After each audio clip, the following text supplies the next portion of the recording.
tonight. I have 3 memos. You didn't have the update, you know. Just, do you have 3 of them? You have Yeah. all the presentations, right? I think they have all that Yeah, stuff, most though. of the time, I think it'll be We've similar. solved Yeah. connectivity issues. Usually it's like settlements, Right. some We opened presentations, up in budget stuff. executive Yeah. content, so we call to order the public meeting. Hastings on Hudson Board of Ed meeting, Feb 28, like, I don't have 2022. Okay, got a few reports tonight. And We don't have the we'll youth. start off with some announcements from Dr. McPherson.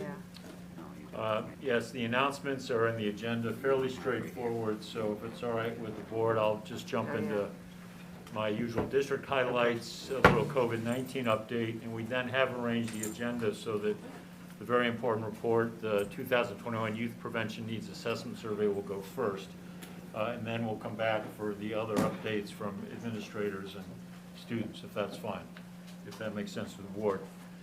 So in terms of district highlights, I'll come back to thanking the various administrators and staff who are here for the report. But first off, tomorrow is the launch of Women's History Month. We've been on a great run here in Hastings of acknowledging and celebrating the full range of diversity. And here is important to recognize women and all of the contributions constantly made. And the courses and classes, as I've been advised, will be picking up and addressing a host of issues regarding women. Next update is that we went off into the break. For those of us who were here on the evening of Friday the 18th, celebrate out by the high school 1X. The 2 sophomores said they'd never been here before. The history was given to me that yes, there had been high school 1X before. These high school 1X, and I recognize a number of people who were in the audience with me, these were done in a way that we'll want to keep repeating them. Let me put it that way. It was totally student-produced, directed, acted, a lot of it written, some of it not, but pulling by student choice great 1Acts from out there in the world, such as Saturday Night Live and other places. But 2 sophomores led us into this. I don't know if our student leaders are going to speak to this later. They will. But it was really a wonderful show. Speaking of females, pleased to announce that the first ever New York State Public High School Athletic Association Girls Flag Football Pilot Program will be occurring, and Hastings will be in the lead on that. 12 girls have signed up, and we are searching for a coach. But we're very excited about this. While we're in the path of athletics, our girls and boys basketball teams, have been doing a fabulous job. I was in the gym Saturday for a very rare doubleheader. A couple families came up and said, my goodness, a doubleheader in the Class B chase, both in there. Later, I know that our student government reps will speak to this. But I do want to go to one, say the girls team is just playing, thank you, Coach Patrick, with such class, style, and sharing, and those things matter, and they're winning. But to me, it's those first 3 words that matter the most. And on the boys' side, I was there for 3 quarters, and I may have missed, according to Drew Wendell, the most important part of that game. We won by a great deal. Very few minutes left in the game. Coach Bob Delbovi noticed a player from the opposition at the bench trying to get in. And it's an individual on the North Salem team, about 6'9", 6'10", young man who very rarely plays, had not scored this season, and our coach called the timeout to make sure the young man got in the game, and then the young man scored. Aww. And it was the first time he had scored all season, I'm told. And it took a couple attempts at the basket to score, and our team ensured that it happened the right way. And then a standing ovation across the entire gym occurred. Unfortunately, I left by then, but I know, Alex, you were there and others. And I get text from the AD. I was glad that was the text he sent me. It wasn't necessarily the 30-point victory moving us on, but he celebrated that giving by Coach Bob, the attentiveness, and then the response of his team, and the response, I would argue most importantly, of the entire gymnasium to this moment.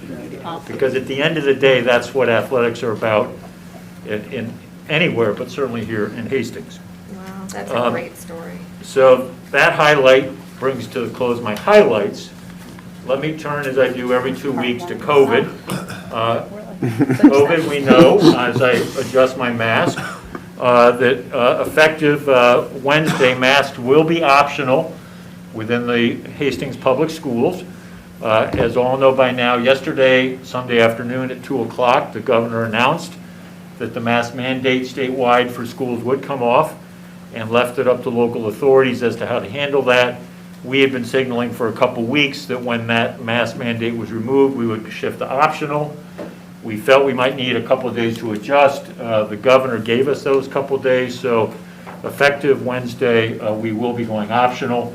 By now, most people have probably read the letter that got redrafted several times over the weekend, is trying to anticipate what the message might be. But I would stress first, the governor's decision was based on very definite metrics.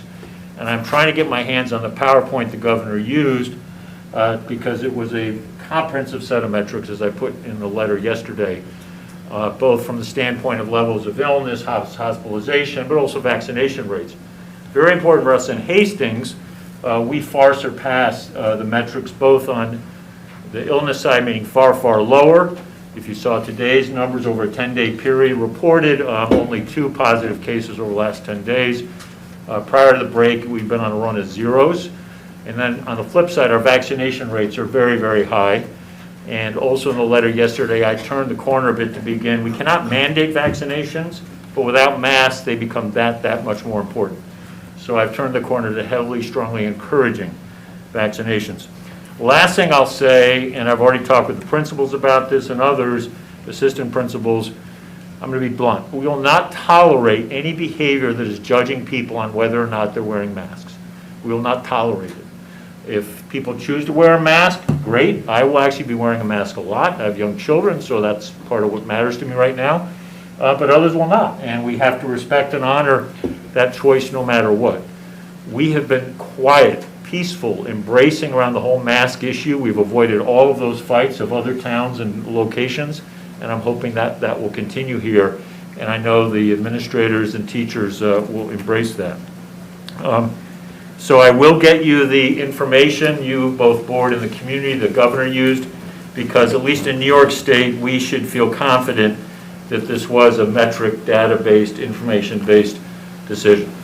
And we will watch carefully how we proceed. Lastly, let me say there are a set of guidelines on other things related to COVID, quarantines, physical distancing, whether or not masks have to be worn on buses, how we handle events, gatherings, programs. We're hoping for some guidance in the next now 24 hours from New York State, and we'll get that out as fast as possible. So that is my update. If there are not any questions, or maybe we might turn now to the first presentation. Let me see if there are questions from the board. Okay. Thank you, Dr. McCursey. Okay, our first presentation is from Hastings Youth Council Youth Prevention Needs Assessment Survey. Linda Fosina is here to present some of the findings in the most recent survey. Good evening. Let's see. I have to just make sure I know how to advance the slides. I was told it would be super simple. Is it these 2 buttons right on the mic? Or no, there is the mouse I need. Thank you. Right click. That's all. That's perfect. Okay, so good evening, and thank you for inviting me to present this report. My name is Linda Fosina. I'm the Coalition Coordinator of the Way, and I'm here with Joanne Reed-Stokes, who's the Director of Youth Services for the Village, and also the Project Manager for the Way. So there's lots of information that we're presenting, lots of data, and I would just ask that you hold your questions until the end. I'm happy to go back to any slide to discuss further anything that you might have a question on, but just in the interest of time and to make sure we get through all of the information. So the background for the Way Coalition is that it was the first idea to form the coalition was started in 2015 when Joanne actually noticed some concerning behavior among youth and approached Student Assistance Services, which is a local Westchester organization. We were mentored in 2016 by the Young First Coalition. And then in September of 2018, we received a 5-year drug-free community grant. So we are currently in the 4th year of our grant. It's 5 years. one more year of funding, and then we can apply for an additional 5 years that may or may not be awarded. So a coalition, if you are not familiar with our coalition, we're made up of all parts of the community. So there are, in addition to schools, the police department, the government, healthcare, parents, students, everyone who is concerned around youth substance use working together to try to reduce that use.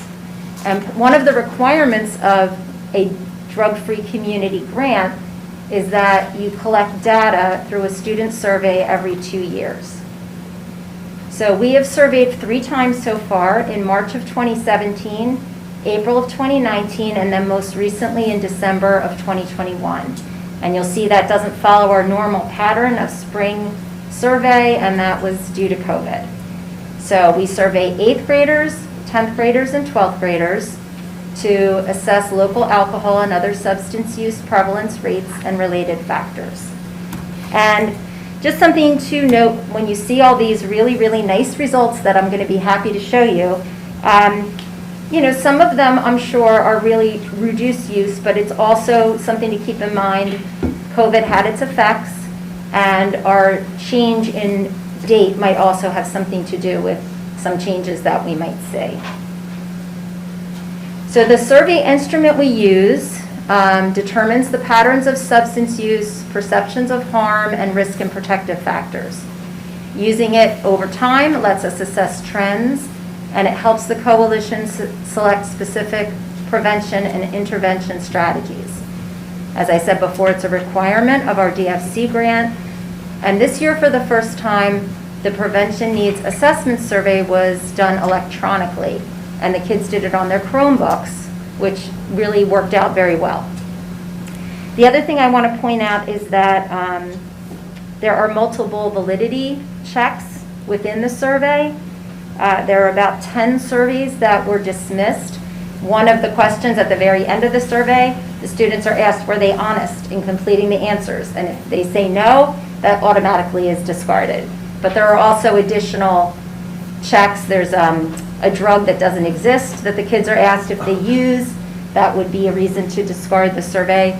There's also some checks about lifetime use versus 30-day use, and if the numbers, you know, if the drug use is too high, the survey would be discarded. But as I said, only 10 of the 350 surveys that we did were discarded for honesty checks. So we'll be comparing our data to a national survey called Monitoring the Future. This is a survey that NIDA, the National Institute of Drug Abuse, conducts and has been doing for the past 47 years, so the data is very reliable. They also survey 8th, 10th, and 12th graders. It's a representative cross-section of students throughout the United States. We'll be using the same year to compare to our 2021 results. And the Monitoring the Future study was over 30,000 students from public and private high schools and middle schools. And it was also conducted online. And something I want to point out, because if you guys have seen this presentation in past years, we used to be able to compare our data to local Westchester County data, which was a really nice thing to have. Unfortunately, this year, Student Assistance Services, who compiles all that data, they didn't feel it was representative. Many schools, like we did, postponed their survey, and so they just don't have enough data to come up with a meaningful statistic. Right now, I think only 6 schools, which is like 2,300 students, which is much, much less than what they usually have, is part of their sample. So certainly going forward, at least for those that are DFC grantees, have to eventually, there's the CDC has been very generous in extending deadlines for some of our data collection, but eventually they'll have to do surveys. And certainly when we get some local data to compare to, we can update our report to include that information. So this is our participation rate, and that shows the first column is how many kids took the survey. The second is how many students were enrolled that day on December 15th, and you can see from the percentage of participation that we had really great participation. In fact, Doing the survey in December might really have helped with our seniors, because in 2019, we only had about 67% of seniors take the survey, and this was in December, so there were perhaps a lot more available. So the next bunch of slides are getting into the actual data, and the first group is 30-day use, and 30-day use is representative of current use. So for example, for this slide, students were asked, on how many occasions have you had an alcoholic beverage, beer, wine, or hard liquor, other than just a few sips, in the past 30 days? And you can see that we have all of our information recorded from 2017, 19. The red is our current data, and then the dark black is the national data. So this shows a really nice decrease in 10th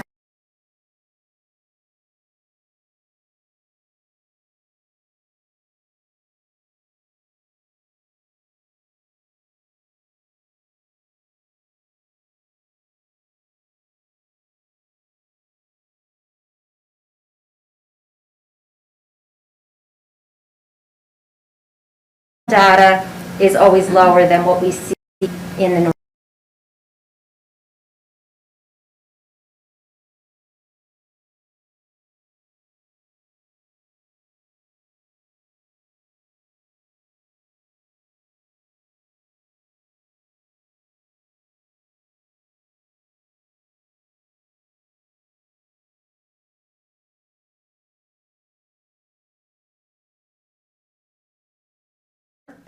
and the cross-represented, that was that slide I showed earlier with the 30,000 kids that NIDA collects that data each year. Okay. So this slide shows binge drinking, which is defined as having 5 or more drinks in a row, 1 or more times within the past 2 weeks, and this is the kind of drinking we're most concerned with. So binge drinking decreased again in 10th and 12th grade compared to previous years, and there was a very slight increase in 8th grade. And once again, all students report higher rates compared to national. Marijuana showed, again, really nice decreases in all grades, and it's really something to celebrate. I mean, unfortunately, we're not going to know until we do the survey again in 2 years how much of these decreases are related to non-COVID factors.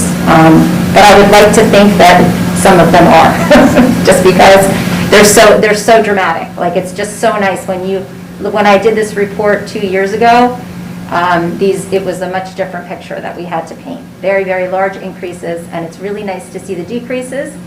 And even if a lot of it is due to COVID, it's something that we can work from. The kids aren't using now, and we're just going to keep working to continue that trend. Comparing to national, 10th and 12th grade report higher rates, and 8th grade reports a slightly lower rate. Cigarette use is very low across all grades. It decreased in 8th and 10th grades, but did increase slightly in 12th grade compared to previous years. And just to point out that 9% of 12th graders, I dug into that number a little more, because when the kids are asked if they've used in the last 30 days, they're also asked how much they used. So just to note that although it's certainly concerning to see any cigarette use, where are my notes on this now? 8 out of 9 12th graders who reported use used less than 1 cigarette a day. So some of this, the concern is nationwide that the vaping epidemic has contributed to increased cigarette use rates, because if kids are vaping nicotine, some are moving them to traditional cigarettes. But it's still, even though it's an increase in something to be concerned about, it's still a rather low number. And then again, we can compare to national, where 8th grade is about the same, 10th is lower, and 12th is higher. E-cigarettes, again, really lovely decreases in all grades. Compared to national, 8th and 10th grade report lower, and 12th grade reports a very slightly higher, almost the same. And prescription drugs, this is our nicest slide ever. There was absolutely no reported use of prescription drugs in 8th, 10th, or 12th grade. Our numbers had always been very low, but there were absolutely zero this year. And just to clarify, prescription drugs is actually a combination of 4 different questions where students are asked if they've used tranquilizers, sedatives, stimulants like Adderall or Ritalin, or pain relievers that are not prescribed to them. So this is a really, really positive trend. And we're actually lower than national averages in this case. So the next set of slides talk about perception of risk, which are questions about how much do you think people risk harming themselves physically or in other ways if they do certain behaviors. So the first one is about alcohol, and it's binge drinking. If somebody had 5 or more drinks once or twice each weekend. And you can see that most Hastings students see binge drinking as harmful, although that number decreases in 12th grade. And also, just comparing it to 2019, you can see that in 10th and 12th grade, those numbers have decreased. The majority of students in 10th and 12th grade see regular marijuana use as not causing a moderate or great risk of harm. And those numbers are very low. They were low in 2019. And 8th grade, which shows a great increase, which is what you want to see. You want to see high numbers here. That's very positive, that they think it's risky. But with low perception of harm is predictive of increased use. So this will certainly be an area that the coalition and community needs to work on. Perception of risk for cigarettes, if you smoke 1 or more packs of cigarettes, or if you use prescription drugs without a doctor's order. Most Hastings students believe both those activities are harmful. Oops, there was only one little note there. So just so you can see the numbers, they're very high, although the perception of risk has decreased for cigarettes and also for prescription drugs, even though they're still high. Now, these slides are about parental disapproval. How wrong do students think their parents would feel if they drank 1 or 2 drinks of alcoholic beverage nearly every day or smoked marijuana? So almost all, those are very, very high numbers for alcohol, right? Which is something to really celebrate. Whether the kids are using or not, they all think their parents would not be approving. And although the majority of Hastings youth perceive their parents as disapproving of marijuana use, as students age, this number decreases. And that's something that we see,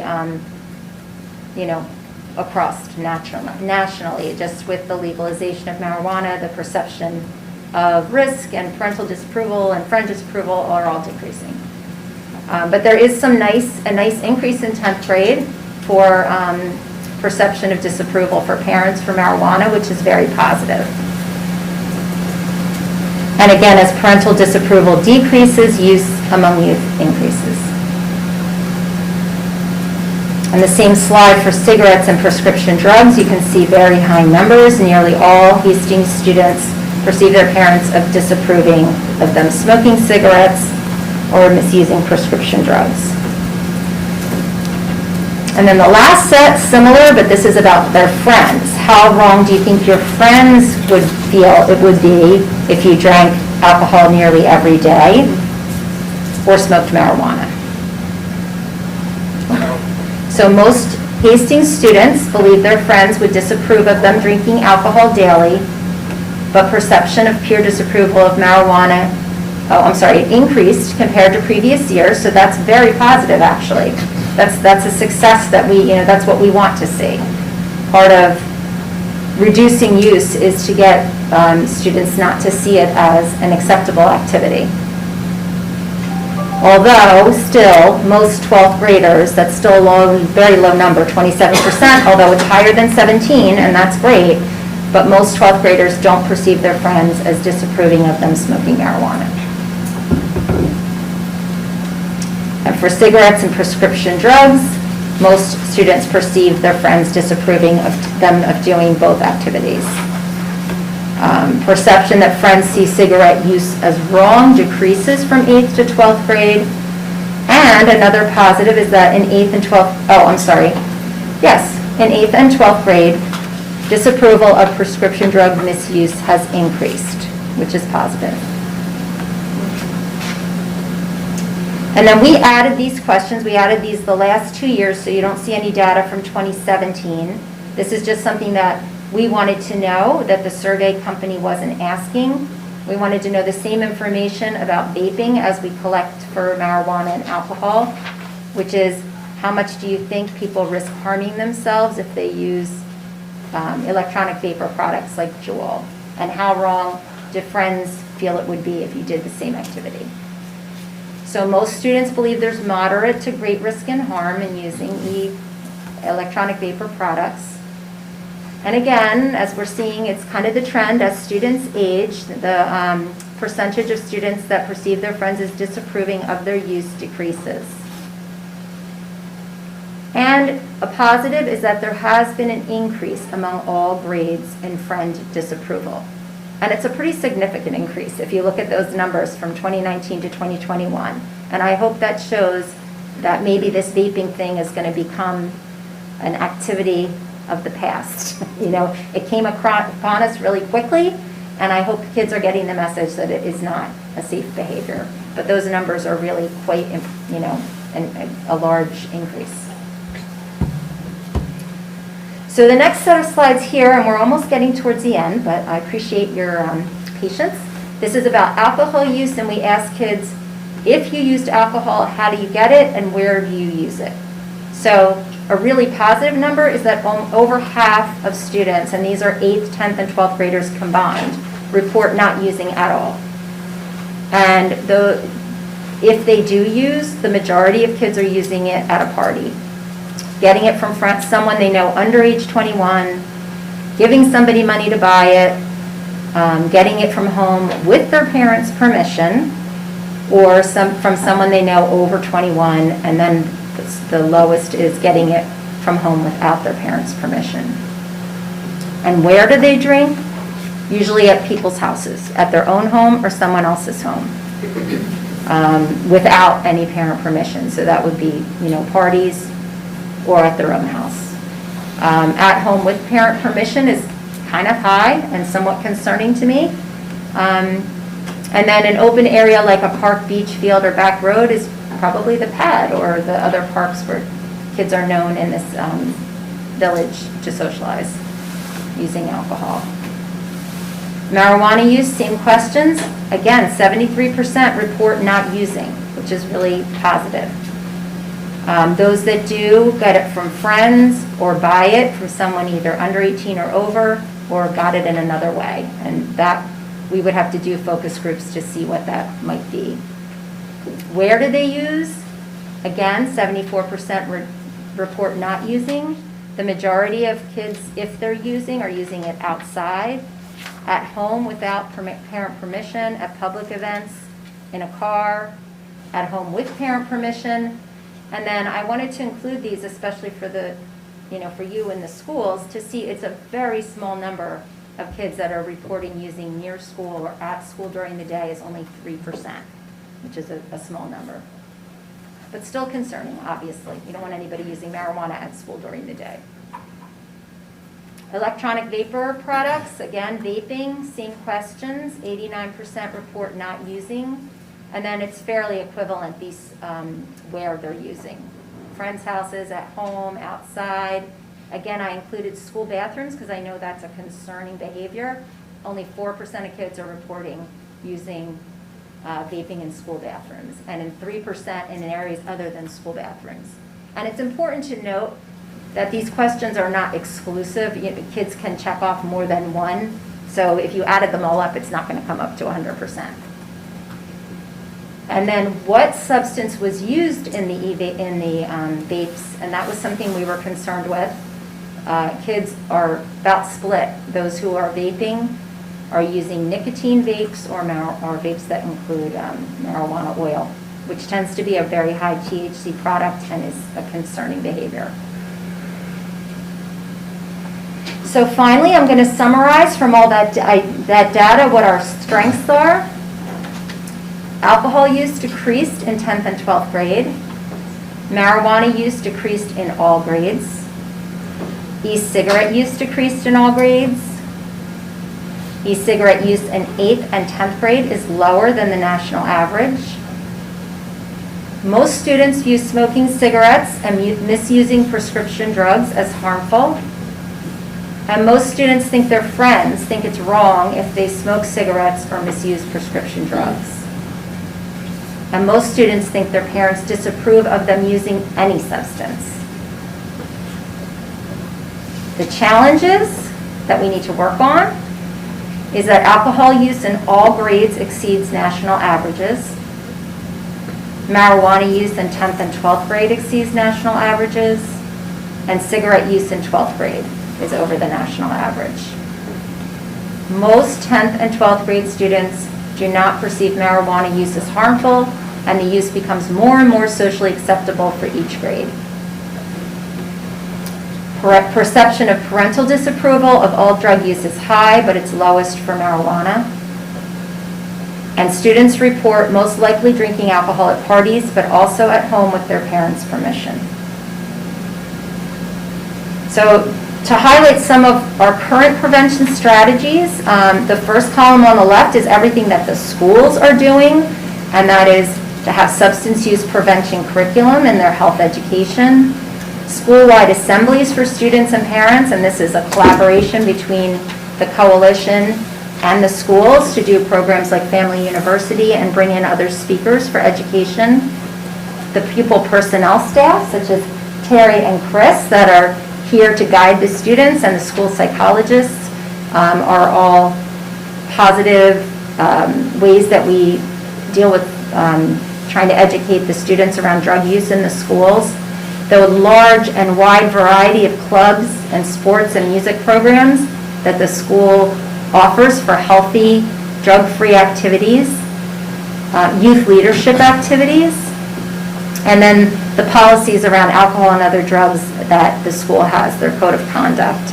And finally, the PTA and the coalition often collaborate, and the PTA does things on their own to bring in speakers and positive role models to educate the community.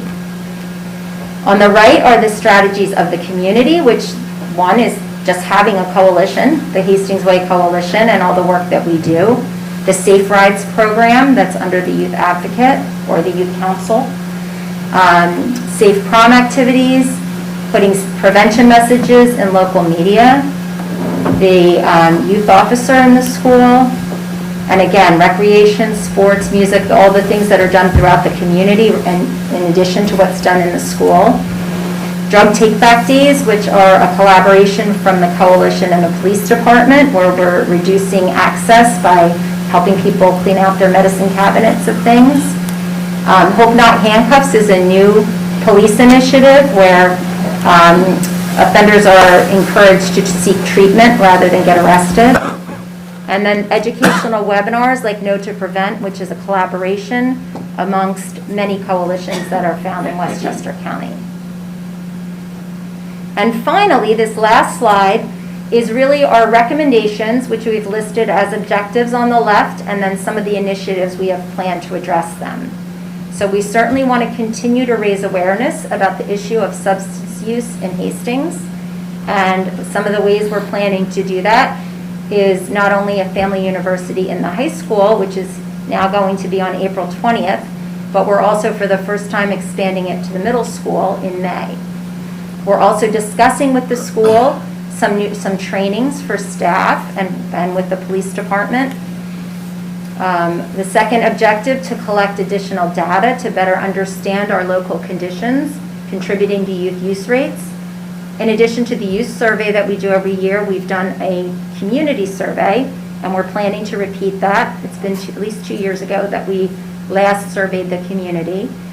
And we're also planning some focus groups to help us further understand the data that we've collected through the youth survey. We want to increase students' perception of the risk of harm for alcohol, marijuana, and vaping. we'll have lots of planned activities around this, but just two that we're currently working on.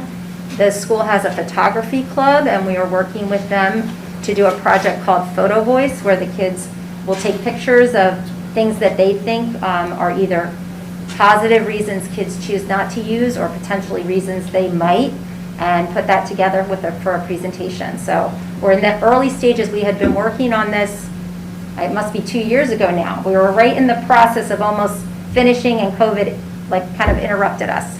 So we're trying to reignite that project, because I think it will be a really valuable thing to just have the kids be able to express themselves and what their feelings are around this. The SAG Club that Chris Rupp runs, which is Students Against Destructive Decisions, is really the youth arm of our coalition. And they do they're working right now on a mental health month. And one of the ideas that we're going to approach them, which I've seen work successfully in other schools, is if the kids are open to it, having them go and do skits and teach refusal skills to 8th graders, which is something I think the middle school kids might really appreciate coming from their peers. To increase parents' perception of the risk of harm of alcohol and marijuana and encourage no-use family policies, we've discussed having a Facebook Live event, because there's lots of discussion on the Facebook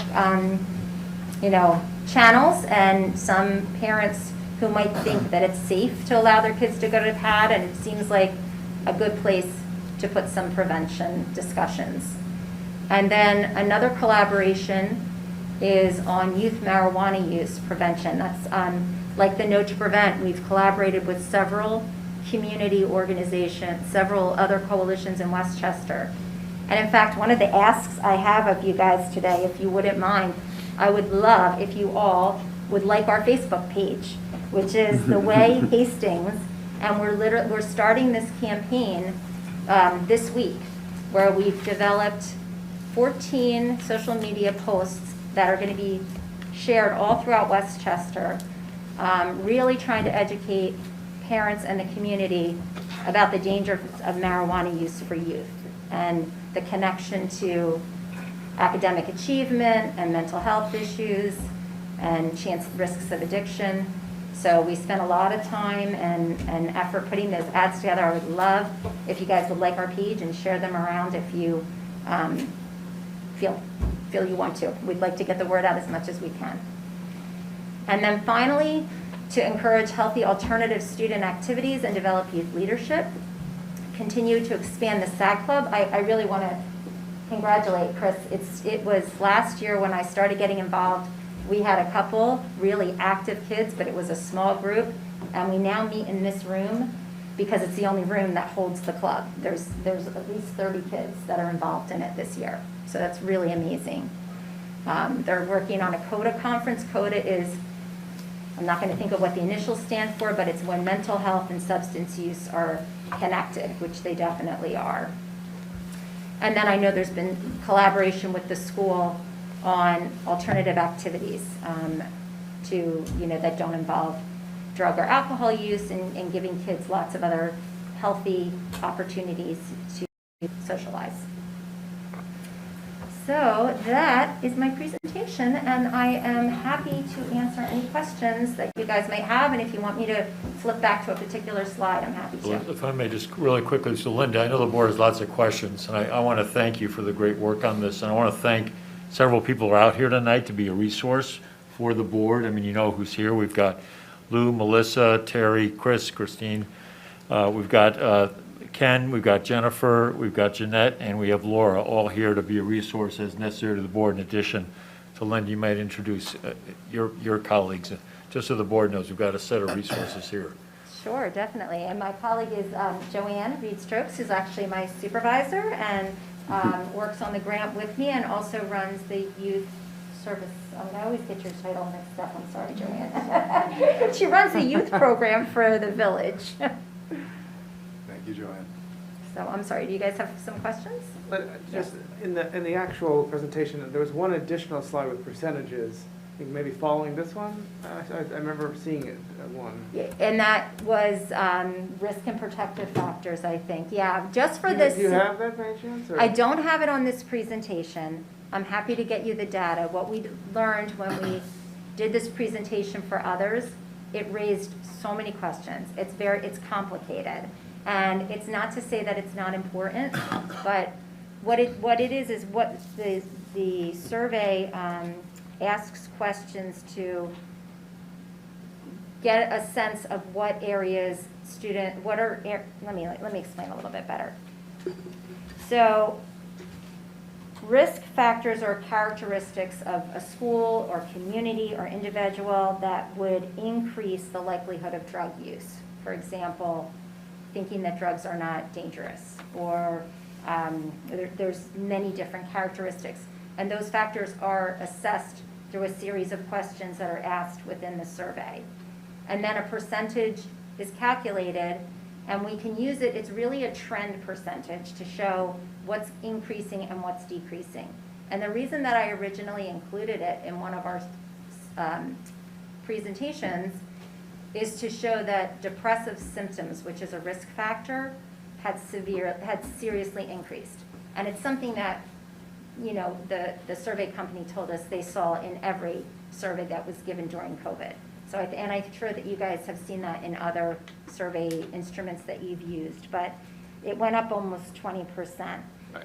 But just and some of our strongest protective factors are things like pro-social activities, which are kids belonging to clubs. And it just, the slide itself was just a little complicated, but I'm happy to There was one include it. category there, and it was quite high, and it was connection to school as a protective factor. Yes. I think it was the fourth one down, I think it was 70%, something like that. Yes.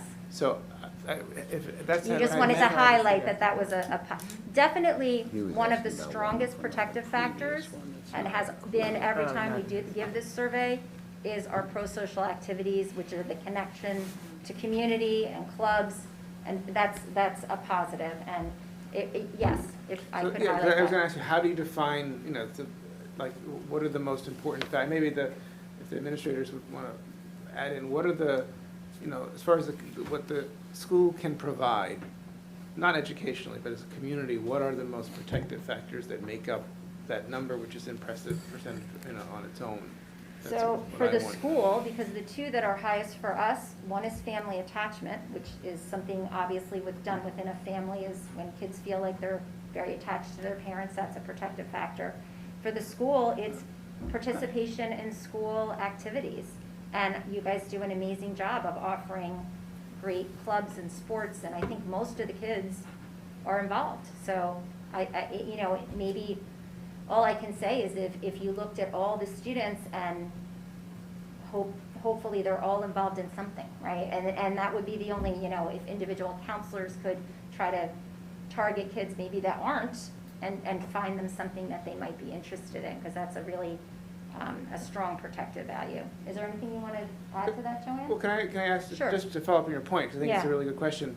I've always wondered, and I don't know the answer, I agree, we have lots of activities, and I'm proud of what the district offers, but I don't know how active the effort is to, those opportunities aren't just there for kids who are naturally interested in it, but the opportunities that we make an effort to guide them into things, or to try to help them consider things, How active is that effort, or how active could we make it? Because that's something that I wonder about. And that's, if anybody has any information on that, I'm certainly interested to hear. Yeah. I have a question. I have two questions. One is a technical one. Why was the 9th and 11th grade not surveyed? I'm just wondering. Just, because we compare our information to that Monitoring the Future study, and they use 8th, 10th, and 12th, so we're comparing it to the same grades. Got it. But there's no real reason other than also just preventing kids from having to take more surveys. We feel like we get a very representative picture from surveying every 2 years and surveying those same, normally if you're surveying the same time of year every 2 years, it's the same kids that you're getting every 3. Unfortunately, kids are kids. I don't know how much difference it makes, but we definitely have a different group this year because we moved to December. But that's the real reason behind it. My second question is, I see a lot of preventative measures. Is there a way that, being that substances are addictive, and especially for this age group, is there a way that we can look into a more therapeutic support? Because sometimes I remember one of our board meetings, one of the students had mentioned how sometimes there's a lot going on before the students even get themselves into drugs. And there's a lot that does not meet the eye for them to be in that. So there's prevention is always the key. But when it happens and they are getting those addictive tendencies, because that's what substances do to people, is there a way that we could support them beyond just preventative measures? So I'm going to toss that back to the school, because the school absolutely has, that's the social workers and psychologists and Chris Rupp and Terry and their colleagues to support the students who they're referred to when they find that kids have substance use problems. Is there anybody that wants to add to that? I would just say even before the substances, we know precursor, like, depression, anxiety, struggling socially, familial, and we also intervene in that. Yeah, so basically, the follow-up is, I mean, just picking back on what my colleague said here, if you identify all those triggers that could lead to that kind of behavior, which when they step in, because of the addictive effect, it's very difficult for them to get out. I was just wondering, what are the specific measures that are in place to curtail anything from getting further? And when it happens, how are they sort of supported instead of it making, I mean, of course, the parents have to take charge of their own kids' state, but I'm just wondering if there's an additional kind of support that we could think about, if there is that's all. Chris? Yeah. Yeah, no, Chris, and then you should go, because you were about to go earlier. So, yeah, go. So there are so many different layers in the sense that the school counselors, our teachers, we have an incredibly seasoned and proactive faculty and staff who, because we have, 1,100 students just in this city block, that there is so much historical information in addition to what we always look to do is first and foremost make sure that students are feeling emotionally and physically safe and protected. For many of our students, that is the safety and protection that they get, and they do not get it over the summer, and they do not get it over school breaks. So it's A, being able to be available and to validate and hear them out. We know that the greatest risk factor for adolescent substance use and abuse is that they come from the family history, where there is adult use, alcohol and drug use, in addition to mental health and parental mental health issues.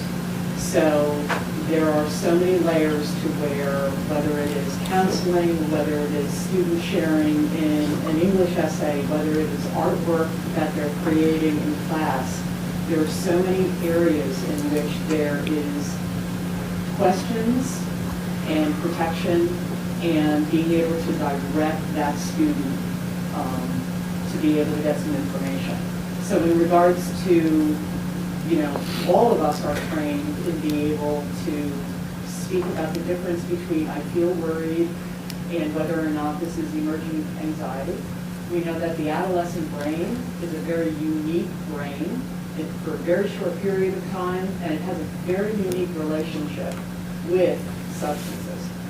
So when we have all of these bazillion neural pathways that are being created overnight, and we have students that are worried about the effects of COVID, etc., all of our classrooms and our offices have had such grave impact in regards to how students are feeling in regards to their safety and their mood. So If there are students that were worried about mood or worried about using, we're very mindful that it's pretty easy that if you're experiencing a negative mood state, that oftentimes people will choose to use a substance to be able to take care of that. So we're constantly asking questions about mood, and then in particular, when we're looking at something like a back depression inventory, or we're looking at just scared, to be able to judge the difference between I'm feeling worried about something versus maybe an emerging anxiety disorder.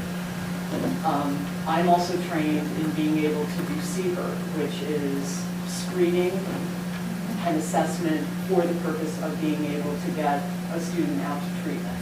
So if there is a student that there is grave concern about their use and abuse of the substance, there's a very specific way in which I can ask questions in regards to, is this just a one-time thing, or has this been going on for months, days, years, weeks, what have you? The beauty of being a school social worker is the fact that, A, my role is to always try to put myself out of business, and secondly, trying to be a cog between home, school, and community. So our jobs are to find out what are the wait lists on agency mental health providers, how to assist a family in negotiating their behavioral health, how to be able to find out what are the decent and effective and superb resources that we can get our families that are going to best fit the needs of that student and that family. So one of the really cool things in regards to CODA, which is co-occurring disorders awareness, is that the Harris Project was able to coordinate with 6 agencies in the county to bring in an evidence-based, specific, after-school intervention program for young adults and adolescents only. That is a mix of cognitive behavioral therapy, motivational interviewing, and urinalysis to really be able to help a student identify their thought, their feeling, and their behaviors, and what role substances play into that. So again, it is very staggered, it is very staged, but we are a really good, well-oiled machine in the sense of faculty and staff and counseling and resources, and constantly having those communications, so that way we can get a student what they need and a family what they need, and be able to support them through that process. Thank you. What guys wanted to say. That's the thing. Oh, he needs to go now. Hi. Hi, no, I'm waiting for your question. I was just going to say, on the point of sort of directing people towards extracurricular activities, that's definitely something that Sabine and I can bring up with SU to make that happen. That's a great, we should have thought of that a long time ago. We should definitely have resources because, for all the zillion clubs, they always want new members, and there are plenty of people that could probably use that. No, I always think of, even with my own kids, like, again, it's a small sample size, but, my son Bruno, but how many things in his life, it took a friend to say, hey, come do this with me. And some kids are like that. And to have that dynamic strengthened or reinforced, I think those kids are very open to it. They just need somebody to invite them or to help them over the threshold, So I think that would be a wonderful, and I would love, I'd appreciate it. Yeah, and I definitely think that we are planning events with the student union right now, like a badminton tournament or a volleyball tournament, and those kinds of things can maybe keep people away from potentially dangerous behavior. Oh, definitely. Yeah, I just want to say this about this, and that should be it. And back to what he said, is the same way that other friends lure other friends into drugs. Calling over, come try this. It's the same technique, right? If their home is not embracing it. So doing the same thing into a sport, into something, come, let's go study together. All this peer pressure thing is a teenage year stuff. And so that is, it may seem insignificant, but that's very important to pursue that.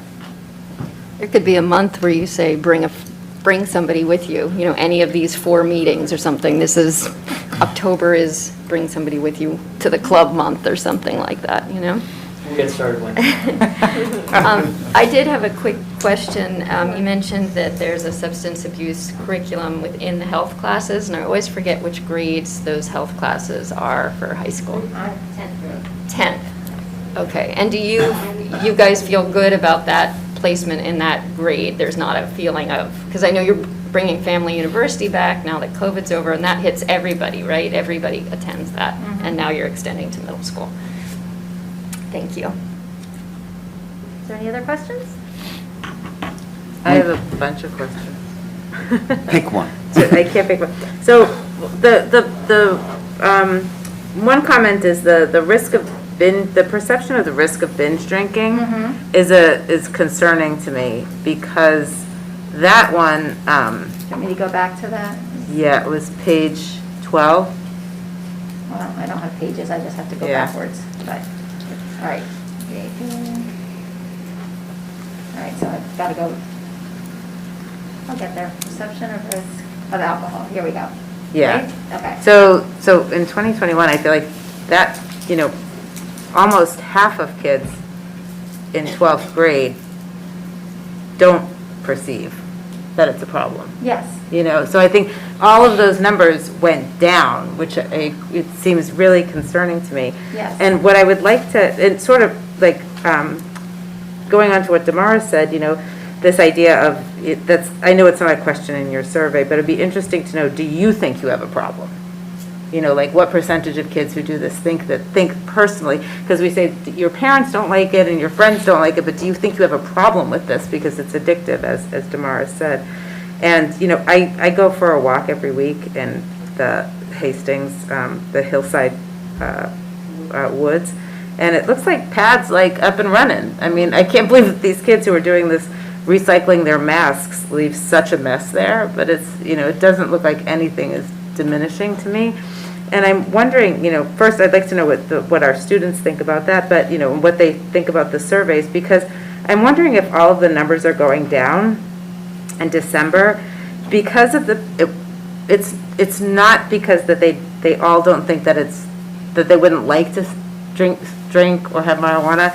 It's because their parents wouldn't let them go out because of the pandemic. Well, So it was yeah. a mere accessibility It's issue. definitely, I said from the beginning, Yeah. that wouldn't really be perception. This is like what you think. So I don't know that it would affect perception of No, risk, that's a but separate certainly question. the My use- separate question, yeah. The use numbers, for sure. Yeah. I mean, kids were limited in socializing. It had to absolutely have an effect. Yeah, so that's on why our I think rates. that, because they don't think it's bad to Yeah. binge drink. I know, So that's they the- just didn't, their know. parents wouldn't let them go hang out with their friends. Because Although they're some people, viewing. I've heard others who say that kids were still going out. Yeah, So so, but, it's, anyway, as I don't know what the We're not answer gonna is. know 100% till we do another survey. Yeah. I'm still celebrating the reduction, but we don't know exactly the reasoning. for Yeah, it. my fear is that, Yes, that you'll and do you're it right. again and the number will just go The up. perceptions going up are definitely not Right.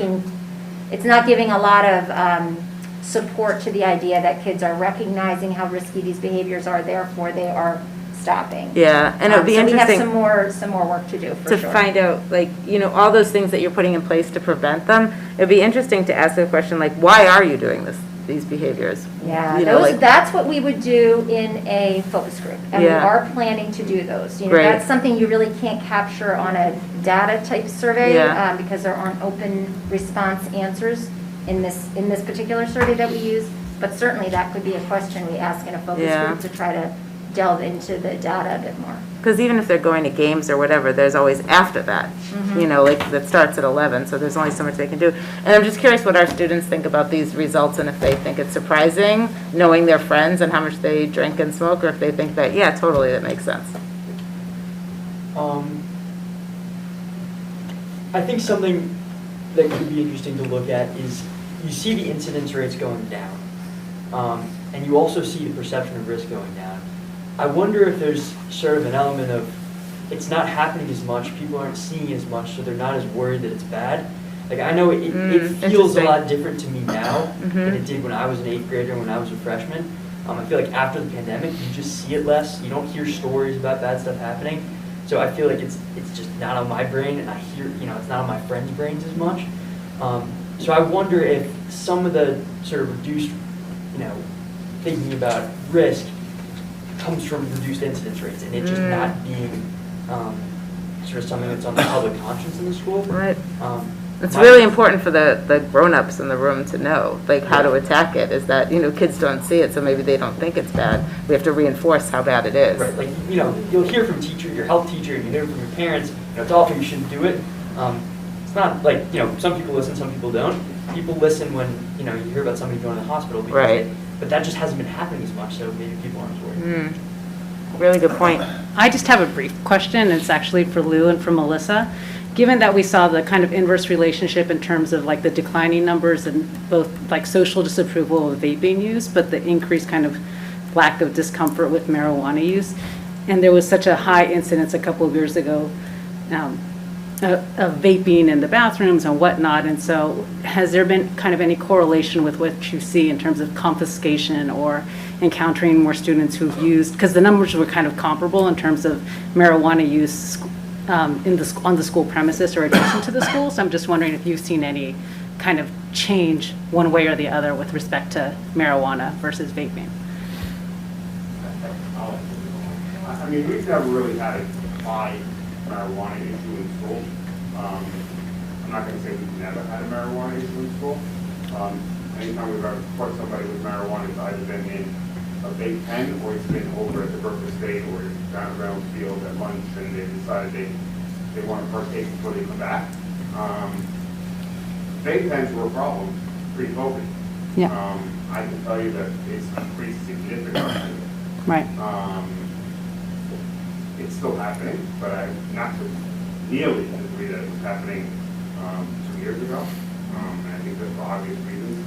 Some of it is, the conversations that we're having, Chris is having, and Terry's having with students.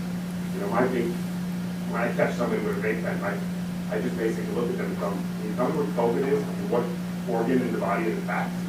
Why would you want to put something else in your lungs? Makes absolutely no sense to me. So they get the hard truth from me. And then I give it to Chris and Chris kind of gently tells them the same thing after I make them cry. I don't make them cry. The number of students who participate in the bathroom has increased, and I think the peer pressure has affected it. Right. Also, thank you, Maureen, we did give a little extra support Right. For bathroom supervision, during the daytime. No, because it was such an ongoing topic and recurrent, both in the FMS and especially at the high school PTSA meetings, and so. We have increased supervision, too, which is very, very helpful, so I think the kids have been put on notice, like, people are watching, so I think that's helpful. And look, this whole theory about when they get older, their perception of risk gets lowered, right? Mm-hmm. To me, that makes sense, for many, many reasons. Right. I've been here 17 years, and it's always been a battle with many parents who feel that their child should be professional drinkers before they get to college, because they don't want them to get sick or be embarrassed in college. So let's get them drunk in high school so they're ready to go to college.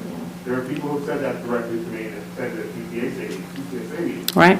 Yep. And then this whole perception of marijuana, the older you're getting closer to 21, the whole conversation about the dispensary in town, and that's going to be legal in town, you got to be 21. If I'm an 18-year-old, my perception of when I was 16 is farther away. Now I'm 18, I'm getting there, so by the time I'm 21, it's legal, it's good for me. Yeah. It all makes sense to me. I'm going to hedge. I have to be honest, I'm pretty excited. It may be COVID, but I like the fact that our numbers are coming down. Yeah, no, it's great. It really speaks to what we're seeing, Right. frankly, in the building, and our kids. I think I said it here, I'm not sure if I said it here or somewhere at a PTSA meeting, and this I think answers your question. Our kids are honest. Sometimes our numbers are a little higher than everyone else, because I truly believe that our kids tell the truth, always, and they say it to the people that you would normally not tell things to. Our kids are brutally honest to us. We sit in the lobby in normal times when we have a lobby in couches. They would tell you some of the most intimate details without fear of getting in trouble. And that speaks to who we are as a community, because they're asking for that help, right? And I think, you know, there's positives and negatives to looking at this data. The negative is, right, and it was all heard of why we higher than the national average, why we higher than Westchester in 2019. I want to see this data because we want to help our kids. And when they see the data, they're going to hear from people how proud they are that the numbers have come down so much. And that positive reinforcement, I think, will go a long way to making the 2023 survey come down even more. That's my positive look at glass half full mentality. Others may think differently. I've been doing this a long time. Listen, I've been watching your kids for a very, very long time. I know, I have 2 in there, so I'm sure. I just want to add finally, because I didn't mention it earlier, that we do plan to do this presentation as our first session of Family University at the high school. So the kids will get a chance, the kids have asked to see this data, they took the survey, they want to know the results, and parents will also be invited to come and watch. Even though this is a public meeting, it'll just be another opportunity directed at parents and students. So. Thank you. Okay? Thank Sabine, you did so have any- much. I just wanted to ask if Sabine had anything to add, because it was your class, right? And you didn't get a chance to say anything. It was your class that took it, right? Yeah, I agree with everything you guys said. In a sense, I wasn't really surprised about the decreases, especially with vaping. I definitely feel like attitudes about vaping specifically have changed within the past couple years. So yeah, that's all I wanted to say for now. I might say something else in my report, but. Thanks. I wanted to make just this last statement. I'm just wondering, I'm just listening to what the administrators were saying and what Sabine just said with regards to the vaping. I'm just wondering, do you think that because this whole substance is something that is like, it's for adults, so therefore kids are like, get desensitized? Actually, Lou just said that adults like, I feel like substance education is similar to quote unquote sex education with kids, and so with vaping they saw like adults were not vaping because they can smoke if they want to. Those who vape are those that want to stop smoking, so to speak. So then when it became a kids thing and they saw a lot of people being hurt, because it was just really in that zone of kids trying to use it, it became a crisis that really changed very quickly because adults were not vaping, only those that wanted to stop smoking. So I'm just wondering whether there's that deep psychological influence or connection between the way that the substance is being presented as, oh, when you're an adult, then you get to do it, right? I'm not sure whether there's that connection with it. I don't know. I wish, yeah, that's. I think that's Why, like- go ahead, Chris. If you have a negative emotion and you use something that decreases that negative emotion and you are feeling better, people generally have an opportunity to repeat that. And so what we know that the kind of the main substances we're talking about in regards to nicotine, you could also throw in caffeine, but it is, if you're feeling uncomfortable and you use a substance that makes you feel better and it lights up a reward site in your brain and you continue to repeat it, we also have a brain right now that has a likelihood of having a fast pace to addiction. So it could be 6 months for an adolescent to wind up having a chemical dependency. If we're taking straight adult brain, a year to 2. So it is a fast moving brain in this 7-year period that we have of going from latency to young adulthood. And it really, the students that I'm speaking to, and I ask, so what does this do for you? Every behavior serves a purpose. So there is a need getting met, and often students are telling me they don't know how they got where they got. So then it's about picking it back up again and being able to get skills in to regulate emotion and to tolerate distress. And that's been the theme, particularly with the past, as we're now going on the third year of school with. So Linda and Joanne, thank you very much for all this work and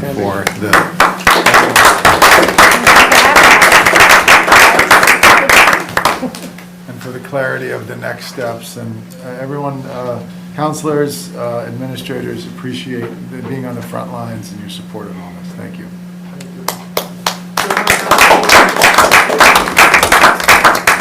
And good night, guys. Good night.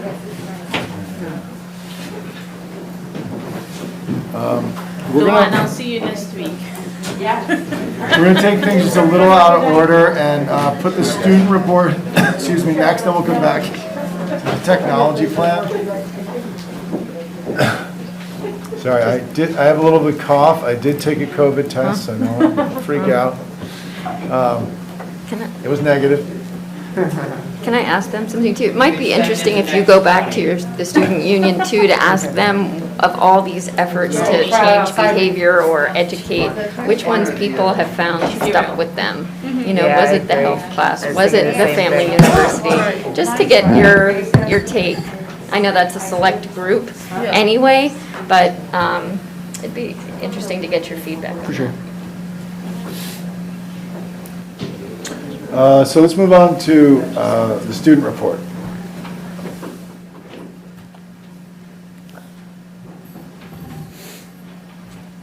Just trying to get on camera. Okay. Good evening, everyone. Josh and Violet, who are basketball players in the high school, are both nominated for LoHUD's Player of the Week. Make sure to vote to support our very successful basketball program. You can vote as many times as you'd like. Violet had 22 points in the team's playoff game win against Blindbrook. Josh had 28 points in their win against North Salem. And you can support both of those teams in the semifinal games this Wednesday and Thursday. The boys' team plays Wednesday in Briarcliff, and the girls' team plays at home on Thursday. Yes, very exciting. Home games. Yeah. The high school 1X were incredibly successful. Eric Gallup and Eliana Carvalho, I might be pronouncing that wrong, both sophomores, pushed for the program, which started in the middle school, to be extended to the high school. Freshmen, sophomores, juniors, and seniors were all psyched to get to write, direct, and perform in the 1X. We're all so proud of the work that they've done, and we're excited to see what the theater program has next for us. Yay. And this is kind of concerning the presentation, but this is like kind of a specific thing. But in my SUPA English class, we all wrote argument papers recently, and there were a couple that are kind of relevant to what was just presented. So one student wrote about the dispensary debate in Hastings and concerns about child safety, and she sort of concluded that community is key in easing teen drug use, and that we, like the community as a whole, can have a big role in decreasing potentially dangerous behaviors.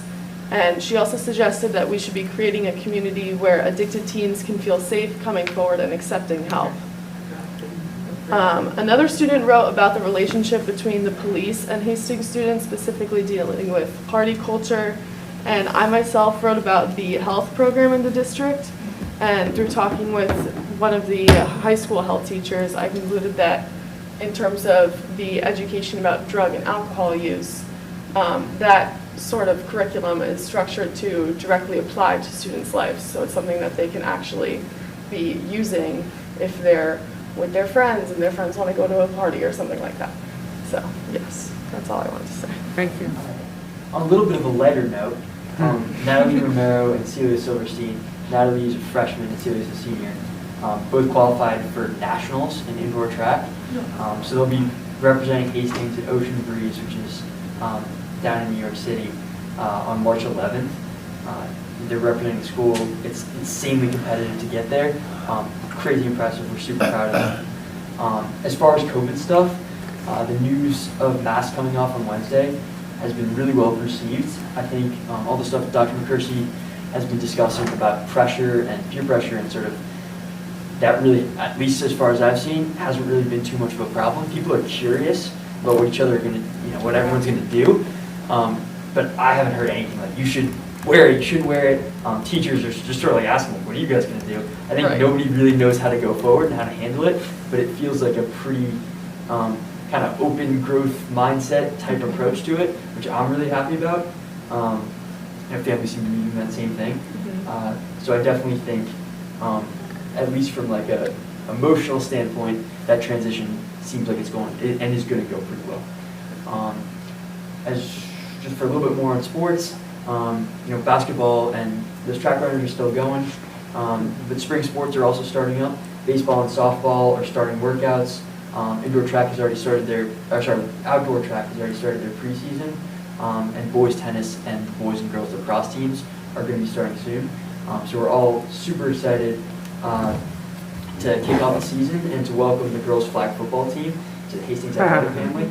We're all super excited to see how that goes and hope they'll be successful.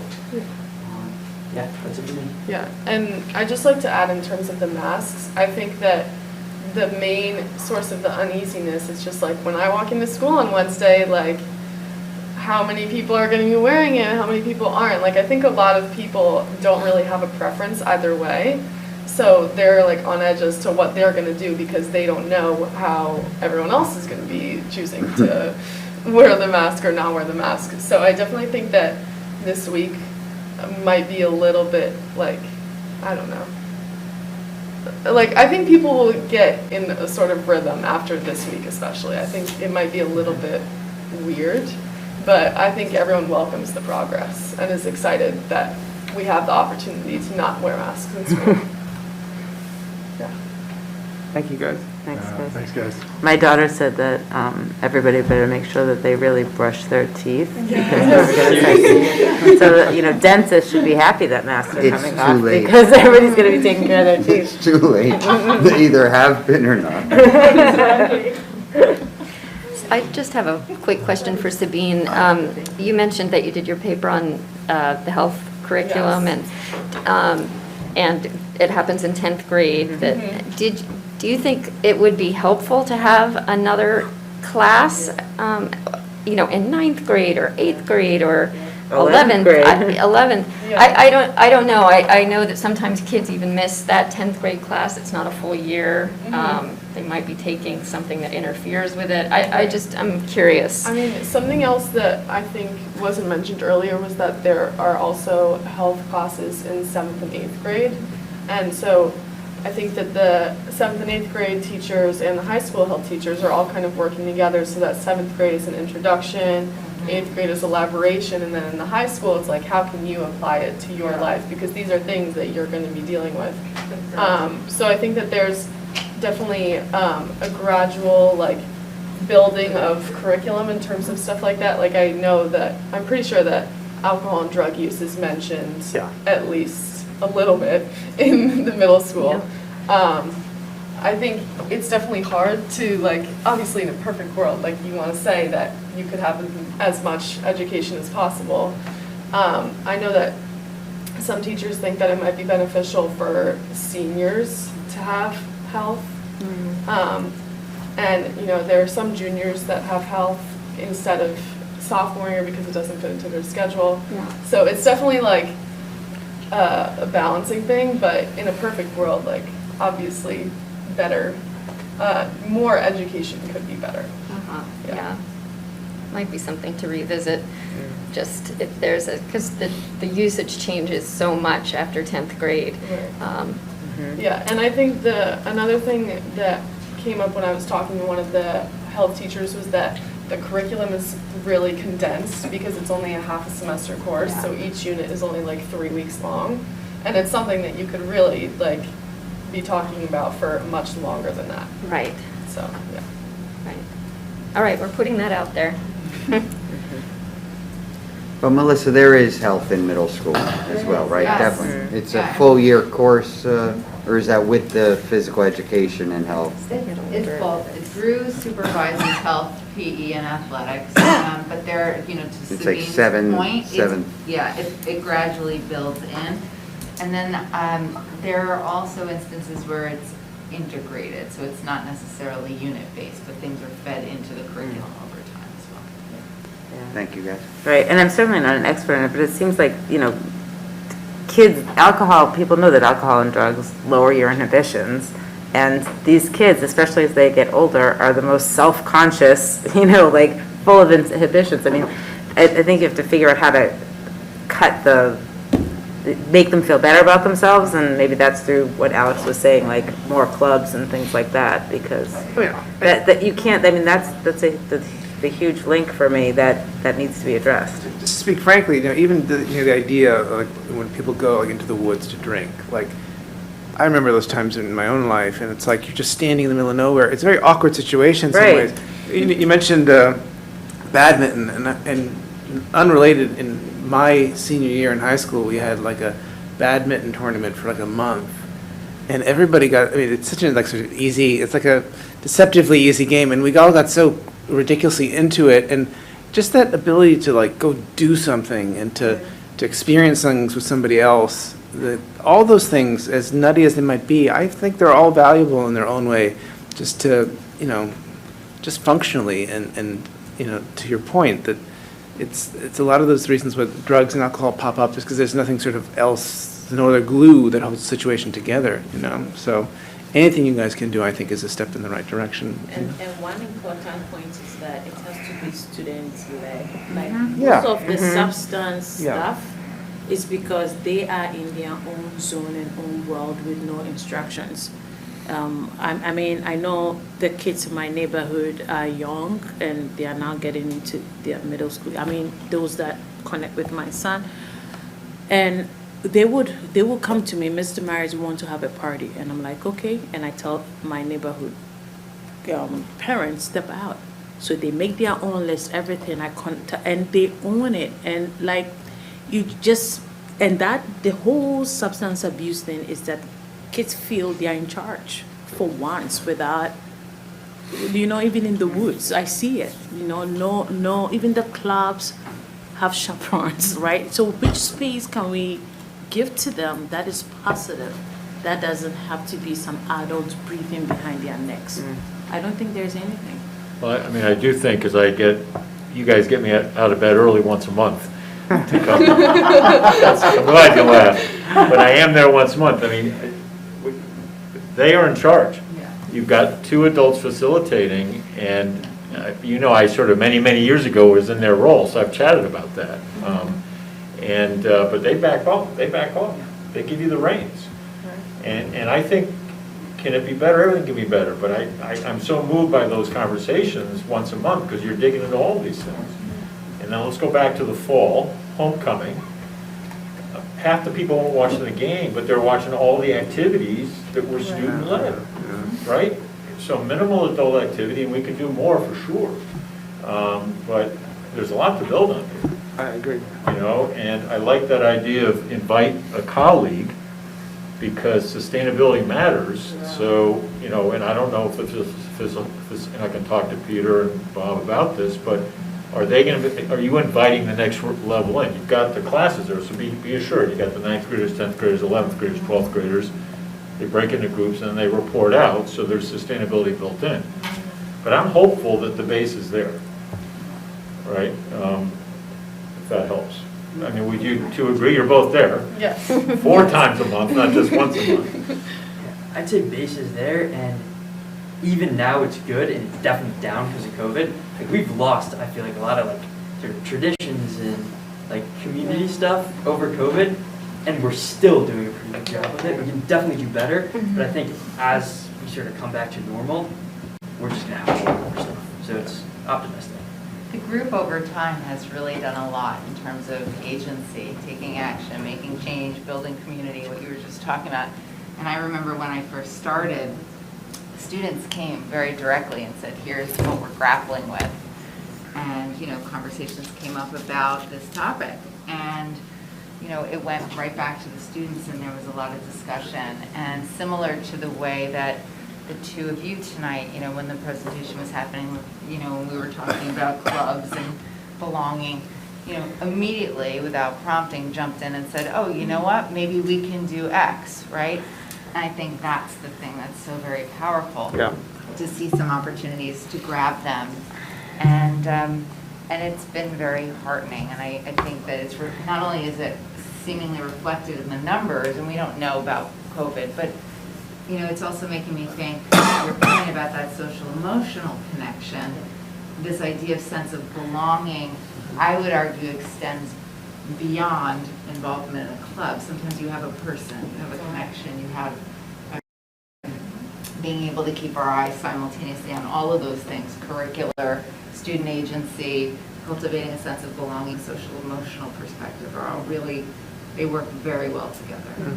I know Chris mentioned something about during the summertime, the kids are not in the school. And I caught that very quick, like I caught that, because then that continuity is not there. My direct question to both of you is I'm part of the youth council, so that's why I was telling Joanne that I'll see here next week. We were planning on, I mean, I know this is not the youth council, but we were planning on reopening the community center. Outside, like, we could talk about this outside of this, but we were just figuring out what else can we do? Because one time we tried, some years back, we tried having the high school and middle school at the same time, and the high schoolers just left. We're trying to create some mentorship, and it didn't work out. They just left, right? So at the middle school, we're figuring out what they should be doing there. So I think that we actually don't know what to do as adults, because we think that we are thinking for you to create these environment and atmosphere. So at some point, I think I would ask that you guys are connected directly, just to think of something practically. I want to make sure we keep moving. We got a lot on the Yeah. agenda still tonight. Yeah, sorry. So, you guys can answer that if you have any thoughts on that final comment, or I mean, I think, I obviously, like, haven't really heard much about stuff like the community center. I just think because of COVID. And I think it was a resource for lots of middle school age people. Like, I remember in middle school it being a bigger resource. Definitely in high school, I think. I'm like, maybe people age out of it, I don't know. But I think, like, the adults can still contribute in that way. It like, sometimes it just doesn't work out, I guess, but it definitely just depends on the situation. It can definitely still make an impact, I think. I mean, I'd be happy to, I've got plenty of ideas where you're at, but I don't Let's want to talk take up any later. more time. I'd be happy to talk later. Outside of, we should invite you to the youth council, so thank you. Thanks, guys. I know it's past 9, and if you guys want to hang out, please do so. If you want to take off, I know there's a lot going on, so feel free to take care of yourselves and do what you need to do, okay? Want to move on to the technology plan now? And I'll pass it over to Melissa and Maureen. Yes, okay. So it's our pleasure to present on the technology plan that we've been developing. And before outlining the highlights of the 3-year technology plan required by New York State, we want to begin by providing some context around our current technology management and staffing. So Maureen and I share oversight of technology for the district, my focus being instructional and hers being informational. And I oversee the data-related matters and personnel related to data. And Maureen supervises our managed IT team, and you can see the breakdown there. So the state requires districts to submit a technology plan, with the current plan being for 3 years. And the purpose is threefold as specified by the state. So it's to support equitable access. There are new computer science and digital fluency standards, so to ensure alignment there. and it's also required to uphold the commissioner's regulation. The plan itself actually has to adhere to a state template. It's basically a form template, which is really interesting because we're trying to be innovative and very student-centered and aspirational and Hastings context-specific. Is it a But yes, no? There is a template. There is a template. So it does require districts to outline the areas that you see here in the bullets. And it includes identification of strategic vision and goals and how everything relates there, how we're ensuring that we're providing culturally and linguistically responsive learning environments, ensuring equitable access to high-quality digital resources and technology-rich learning experiences. There's a part around developing a robust, secure network, and then finally access to relevant and rigorous professional development so that there's ongoing learning. So this slide shows a familiar process that was outlined to the board in November, and Maureen and I are very proud to say that we remained on track. So we engaged, since we last spoke about this, in a series of committee work sessions with an absolutely fabulous technology committee. So I'll make sure to recognize them at the conclusion of the presentation. I'd like to do so now. It was a fantastic group and a really strong think tank. We also met with focus groups. We had a student focus group, a parent focus group, and Maureen and I also met in between sessions to actually physically draft the ideas that were coming out of that. There was also a faculty survey, so any of the input that was coming from the faculty through the survey, that was collated, and all of that was taken into account before creating the draft of the plan. There was also, the final piece was the investment plan development, because with any type of work and initiative, it does require some funding.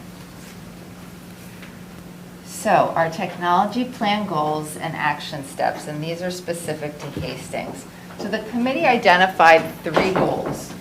The first is in the area of digital citizenship. The second is around culturally responsive practices. And the third was around standards alignment to those new standards.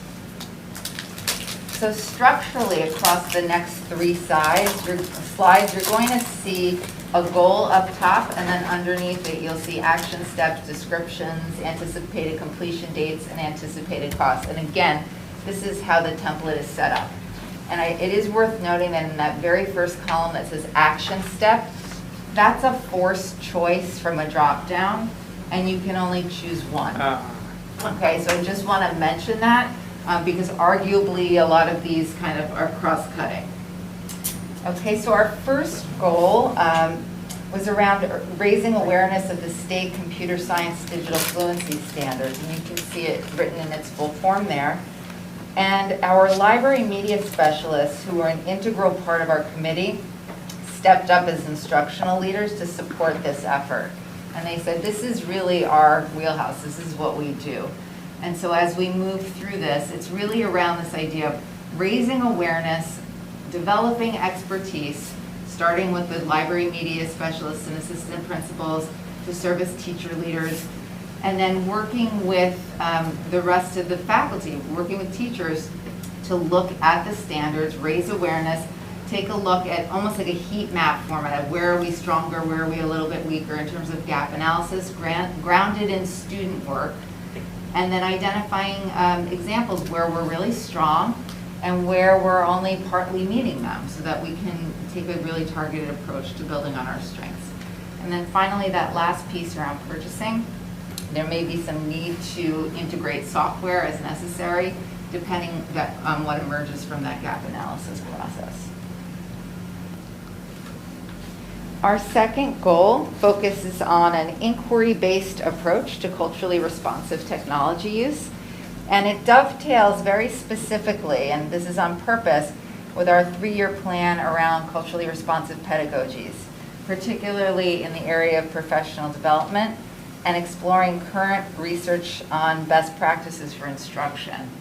And so the idea is that there will be research groups of interested staff to study the emerging field of culturally responsive technology use, sharing practices across grade levels and departments, and communicating that back out to stakeholder groups. And if you remember in the beginning, you know, culturally responsive practice is also outlined very specifically, you know, in the state plan as well. So this was an area that our team felt would be very valuable and serve all students well. And then Maureen's going to share a little bit more about our third goal, which is device and software, and in that arena. So this, again, with going off of Melissa's goals, we continue to align all of the action steps to our initial goals. And as you can see here, based upon some things that came out a lot through our focus groups, there was a need to increase what we felt is the student support. And also, as you see here, one of the ideas that came through, actually our student group, was the idea of creating students who could serve or, you know, help their fellow students. And we started to look at other districts that have that model in place. And this would be the cost in either training or having somebody oversee having kind of a student-led help desk. So that's the cost there that you're seeing, and again, that aligns to what our third goal is. So not much there. Do you want me to do the next one, or, okay, no. Okay, so this is a snapshot of the multi-year investment plan, and some of these costs, just to be clear, are already subsumed in what currently exists. Mm-hmm. And so they have us break out, for example, staffing. So a portion of what Maureen does, a portion of what I do is in the technology arena. And then other costs have been considered for things like the potential instructional administrative software that we might need to support our alignment to the computer science and digital fluency standards. Implementation of the action steps, there is a cost in terms of paying teachers for professional learning. Right, so if they're working beyond the school day, or they're working during, you know, within their school day during time that is theirs, that this would be something that had to be considered for the multi-year investment plan. And this is anticipated cost over the 3 years as related to the full plan. And then that other staffing, I think, was the idea that if we needed someone to oversee, like a staff member of some sort to help with the student help desk, there was some money set aside for that as well.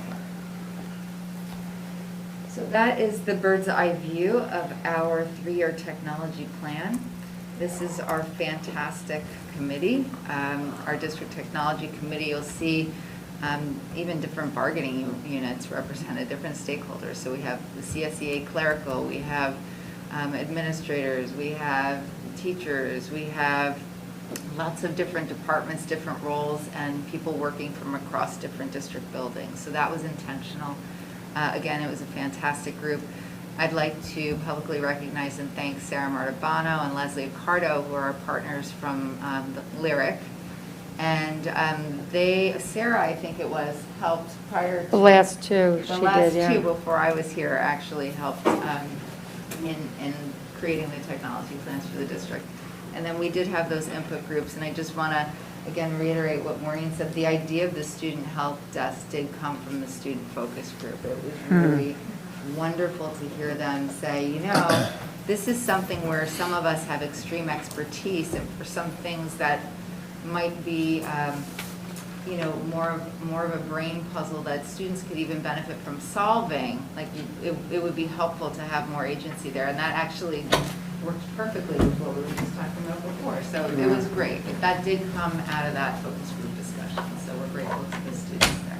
Yeah, and I just wanted to mention the partners at Lyric, as Melissa had began and kind of sitting on this committee over the last, probably now, I guess it's the 4th time we've submitted it. Much of the technology plan, it is pretty much like, you know, it's not, you kind of have to stay within the lines, and part of it is, it has to be approved. So their guidance through the Lyric, Sarah, who has sat on the statewide committee and is charged regionally with helping districts, you know, put together a plan that will ultimately get approved, because as an example, some of the funding we receive or have received in the past, like technology funding through smart bond money and different federal grants, this is a requirement, and the requirement, though, the plan has to meet the criteria that the state sets out, and they're also goal alignment. So in this process, they also help us, keep us on track to ensure that our plan will ultimately be approved. It's not just submitting it to the state, they actually have to approve it. So it's, that's an important piece that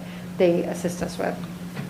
So, just as a wrap-up, just upon reflection, our committee ended up taking things that we know we need and want to do, alignment to the state computer science digital fluency standards, investigation of our program, thinking about our culturally responsive pedagogies and the work that we have there, thinking about our desire to make sure we're enhancing student agency, and those were the focal points in terms of what the committee came out with. And so we feel very good about that because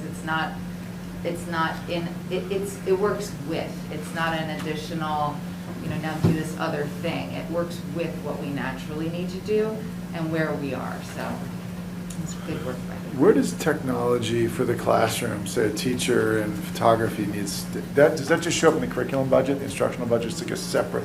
It's in the technology budget. But it's not part of this plan though, right?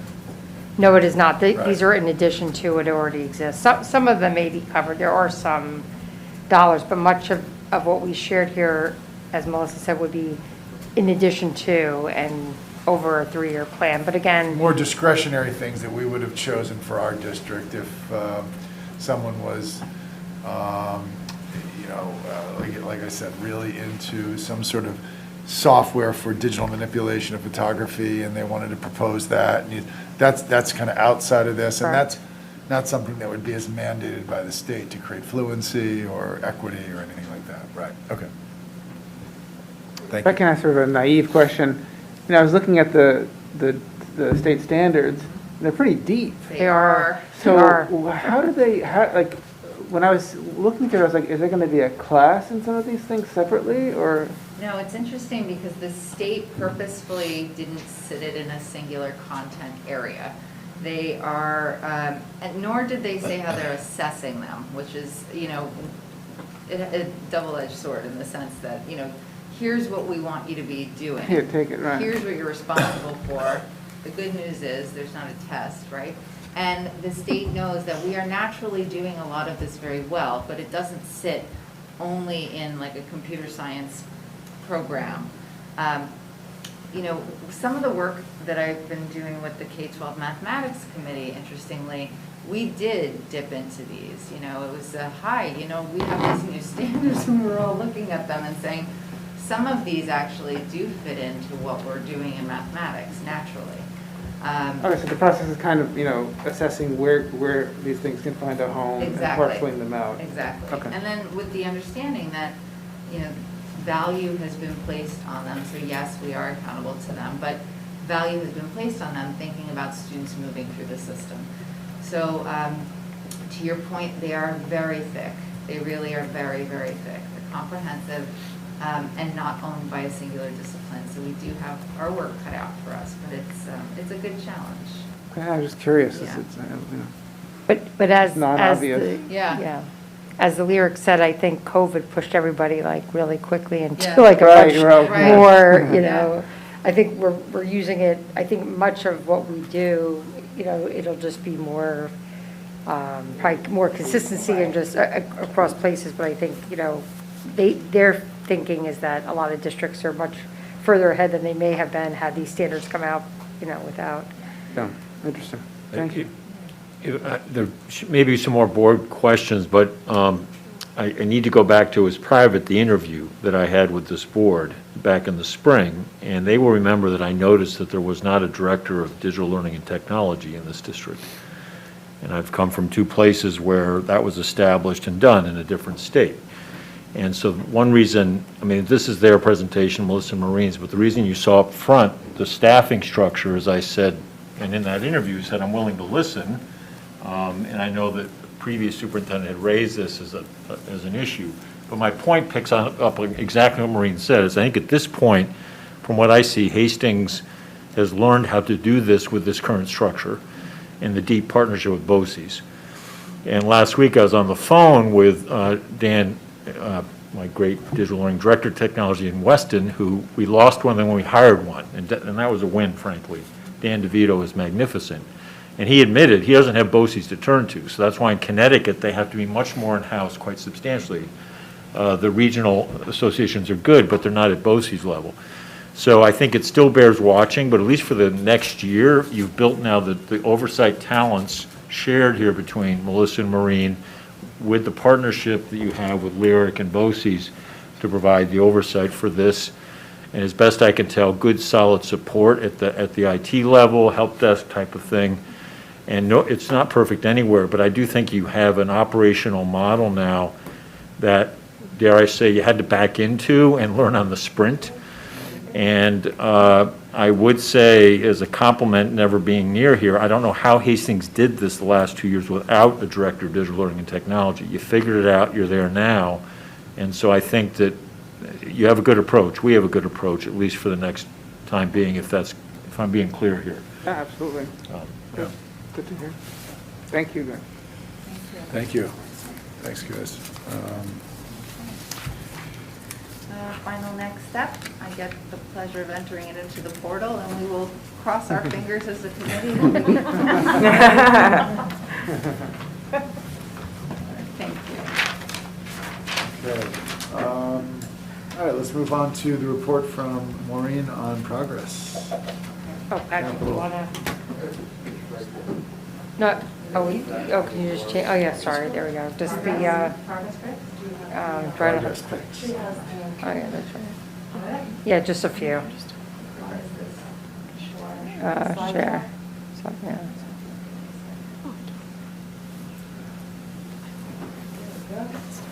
All right. I'll look at this. I'll remember to push this and say this might. So again, just a couple more pictures each week as we're getting close to completion. Inside, this is really just slide one showing these are classrooms. These are the classroom spaces, as you can see in the photo on the left. Similar to a lot of our lighting, including in the middle schools, this really cool new lighting that is not only attractive, but also is, just the amount of light it produces and the type of light for the classroom spaces. It's really magnificent. So there's just some pictures there demonstrating those. Again, the continuation of the exterior of Hillside as well as the interior, kitchen going in, flooring is there's been some flooring that's been done. They're doing now the larger spaces. This on the left shows the elevator is in, it's balanced, and I think it just has to go through a final inspection, but it is operational in the building and finally allows for full ADA compliance at the Hillside School. So that was a great milestone to hit this past week. Again, continuation on the left-hand side, door installation, exterior, interior. This is showing an exterior door there. And the reason some of these items are longer lead time, so as we get past those humps, we're super happy.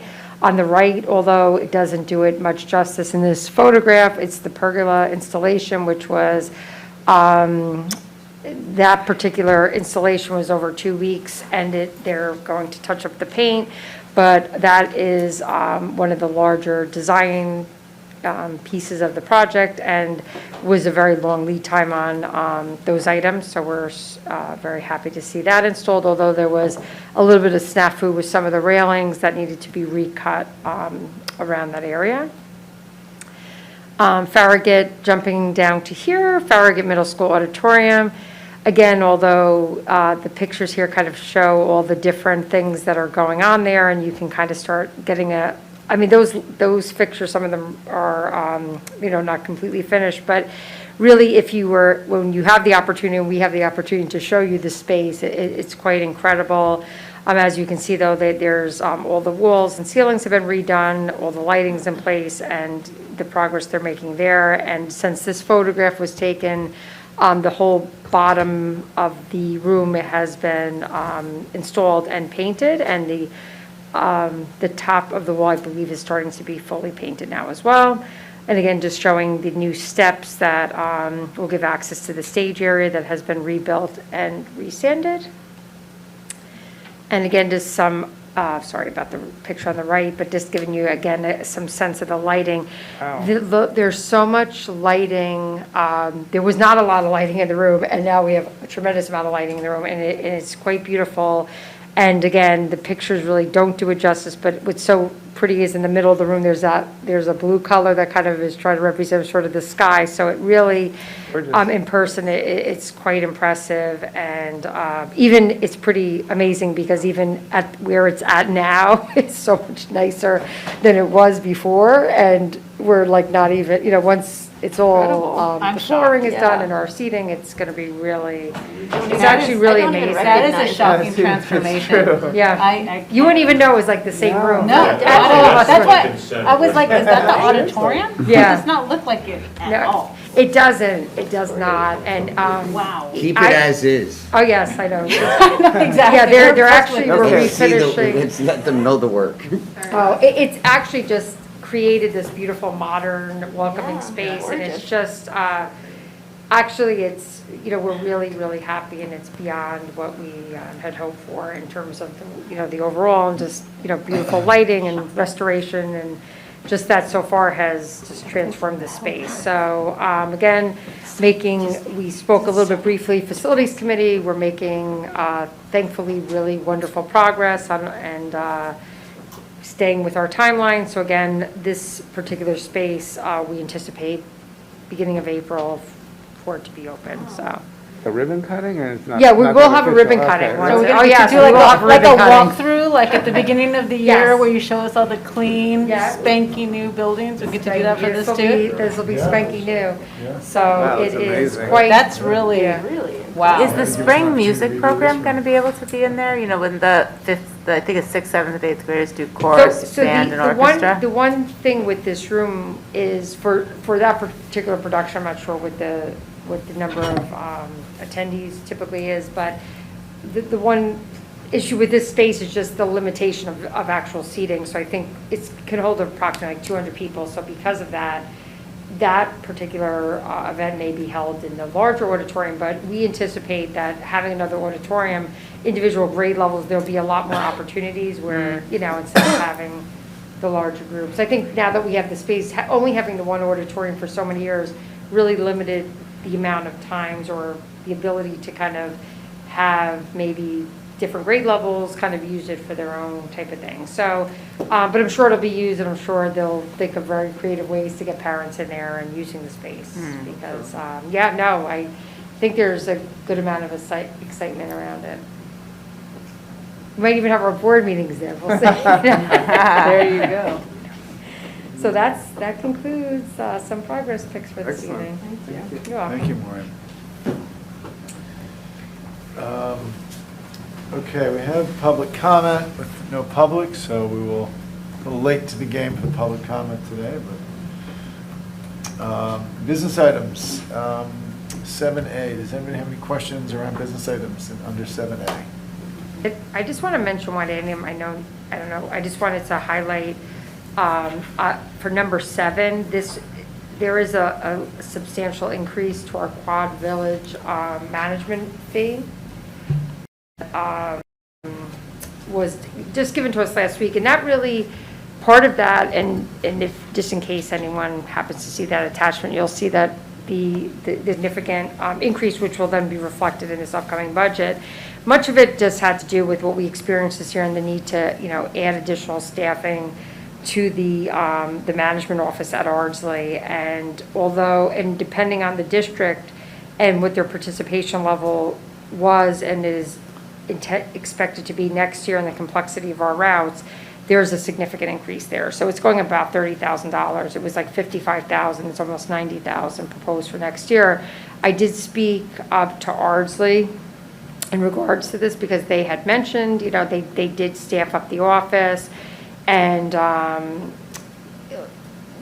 had a little bit of a discussion about why our increase, but Dobbs Ferry, as you can note on the back, are also increasing significantly. But what they're finding is that although some of the other districts have some more ridership, just the amount of places we're transporting to and the amount of out-of-district for both Dobbs Ferry and Hastings is what's driving the majority of So our this increase. was like a rebalancing almost of the fees? It is a rebalancing, yeah. And I mean, there's a piece that it's sometimes not even to do with individual number of students as much as it is with complexity of routing. And the one thing that I think we all learned, I mean, I'm actually very supportive of an increase, maybe not the percentage we're getting, but I felt as though we were running that operation with not enough staff. And I think yes, the pandemic, there was an impact there, but there really was a need with the amount of, the importance of that operation to increase staffing. And after the long-term person, who we were very fortunate to have, retired after, 30 years in running that office, it became very evident that they needed to increase the support there. And I think they just needed to do that anyway, because even when he was there, it wasn't what we wanted it to be at times. And I think that the increase is both reflective of what everyone wanted to see that, and then also the idea there was that some districts had been paying kind of the lion's share, and there was an opportunity to kind of look at the distribution of cost, and because of that, we're seeing a larger increase, so. And with that increase, it sounds like you have confidence that that's buying a solution, basically. Well, yes, I mean, I think the one thing is that I think we're sort of, there were things that I feel very strongly that if we don't put more money toward that operation, meaning all of us, or just the operation of that office, I don't think our expectations of what the level of service and the importance of transportation, I think this year, and what the individuals do there is a point that we still do benefit, although it's a significant increase. The reality is we don't have a transportation department here, and even some smaller districts, if we just needed if we had one individual person just running that on our behalf, that would be much more than that number. Their salary would be $150,000. So we still do benefit from running a combined operation. I mean, they're thinking, and again, I don't want to make promises, but what they shared with me is they do believe that they'll be able to really even do a better job with routing, and that their hope is that they could be more efficient, and that although they're not suggesting that they're going, it's going to be dollar for dollar savings, but there was a sense that they felt as though having a better, a larger amount of staff also may assist them in being more efficient. But I just wanted to point that out because you'll see that increase when we talk about the budget, and once I got that paperwork, I just, in case anyone noticed that. Welcome. Do I have a motion to approve items 1 through 7 under 7A? Second? Second. All in favor?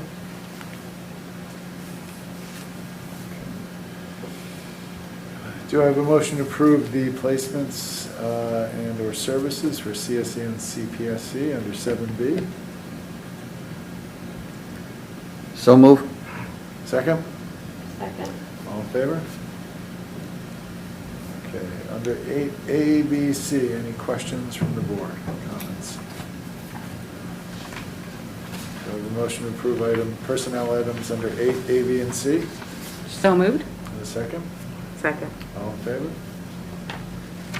Any questions about minutes from, what was that, the 7th? Feb 7? A motion to approve minutes from February 7 BOE meeting? So moved. And a second? Second. All in favor? Committee reports, facilities. I think we'll report on that the next time, right? Yeah, Because I know we did attach We just anything did there. it like We just a have couple it. hours ago. Okay, 10B, policy, there's minutes, does anyone want to discuss these on policy committee? No? Just for read, okay. So no actual policies? Okay. Yeah, that's from last time. All right, so 11, a new business, an RFP to create the portrait of a Hastings graduate. And I'll pass the meeting over to Dr. McCursey to talk a little bit about this RFP and the process and thinking. Sure, thank you. And posted for a while for this agenda has been the background material. There was a cover memo with it to the board, as well as then the key excerpt from the RFP that I think, hopefully clearly explains what is being proposed here. To ground this for your board, this right now, what's being called Portrait of a Hastings Graduate, is synonymous with the North Star process. It's like strategic planning, but this is, if we move ahead, it's not going to be strategic planning, as that is unfortunately not a positive thing in so many locations at this point. I heard a presentation a couple weeks ago from a great innovator who, when asked by a fellow superintendent, said, gosh, what you're doing sounds a lot like strategic planning. And this was a major innovator, Ted Dintersmith, who then said, well, no, strategic planning is where great ideas go to die. Portrait of a Hastings Graduate, as the memo says, that emerged from, per the request of the board, on your behalf. I went out and by phone and internet chatted with a small set of people who are very, very thoughtful on organizational change, particularly educational change, educational innovation, and went out with some open-ended questions about really the North Star process as the label. And as listening, up emerged that really the coin of the realm out there now is really portrait of a graduate, vision of a graduate. You can find that. So it has meaning, particularly in the education sector. And I know that this community and board has grappled recently with that phrase and title. But it would seem that as I've done a little legwork, it's not the title that may have become an issue in the past, but simply maybe a process around it, and not the label. Because I would urge us to think about embracing this label. We might keep saying North Star process, but I'll leave that to you as a board. But certainly out there, portrait of, and especially make it a Hastings graduate, that has real meaning and purchase. People understand it.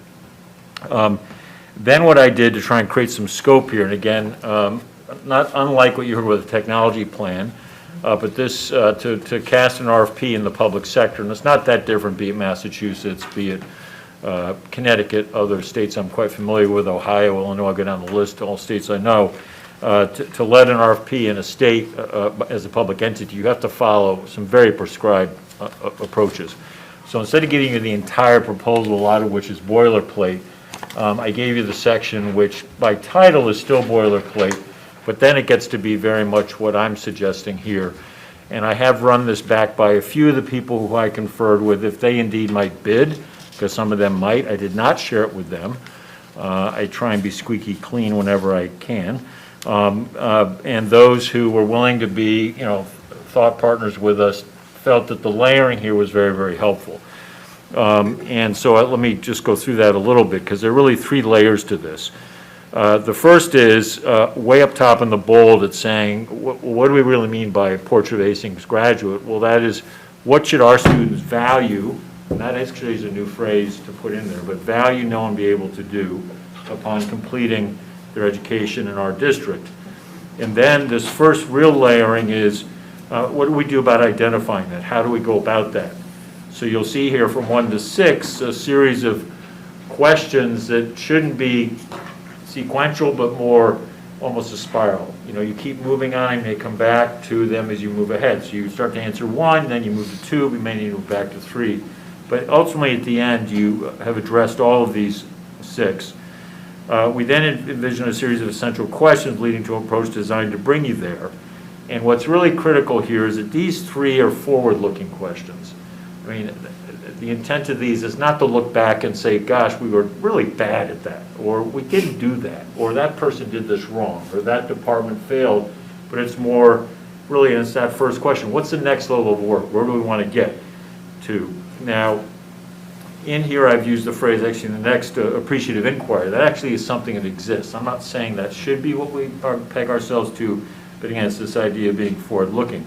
But in that middle layer, we want to know what's the next level of work, what are the priority elements of that work, but then how do we measure? And to think about that broadly. And then lastly is, we envision an inquiry and participation process that would have these 4 interrelated steps, still fairly broadly defined. And then below that are a set of guidance we give to whomever's pitching this to you, us. And there's a key statement in here It's on that page 2, it's, I think, the third paragraph down. It says, a successful proposer. Now, that's technical language. I've actually never seen that before. I have seen the word successful, not proposer. They may offer guidance in the proposal on alternatives to what's suggested here. So even though some might say this is a fairly prescriptive layering, right there is saying somebody submitting may say, well, fine, but we have a different way to think about this. And we would hope that they would be open to that. And then the qualifications you see are fairly getting close to boilerplate, but they're modified a wee bit to pick up on this concept of a portrait of a graduate. So let me stop and see what kind of questions, concerns, comments there are. In the cover note, final comment, I did say in that last paragraph that depending on the discussion today, we would try and let this RFP out by the end of the week, if we can pull that off. Now, you have another significant budget presentation Monday night, a week from tonight. That does require some work by some of us. A lot of it's already done, don't worry, but it still requires a fair amount of work. So I'm hoping that if all goes well tonight, we would be ready to put this RFP out. But we have to have a discussion. You may need more time with this. You may say this is going in a direction that we, or as a board, feel a little differently. But let me say, ultimately, I've heard clearly from the experts that this is something shared by a board with a staff and administration, shared by a board with a community, shared by a board with a superintendent. It's not run by the superintendent, it's not owned by the superintendent, it's not run by the board or owned by the board. It has to be truly a broad process, but one that's efficient. So let me stop and see what questions, comments, concerns there are.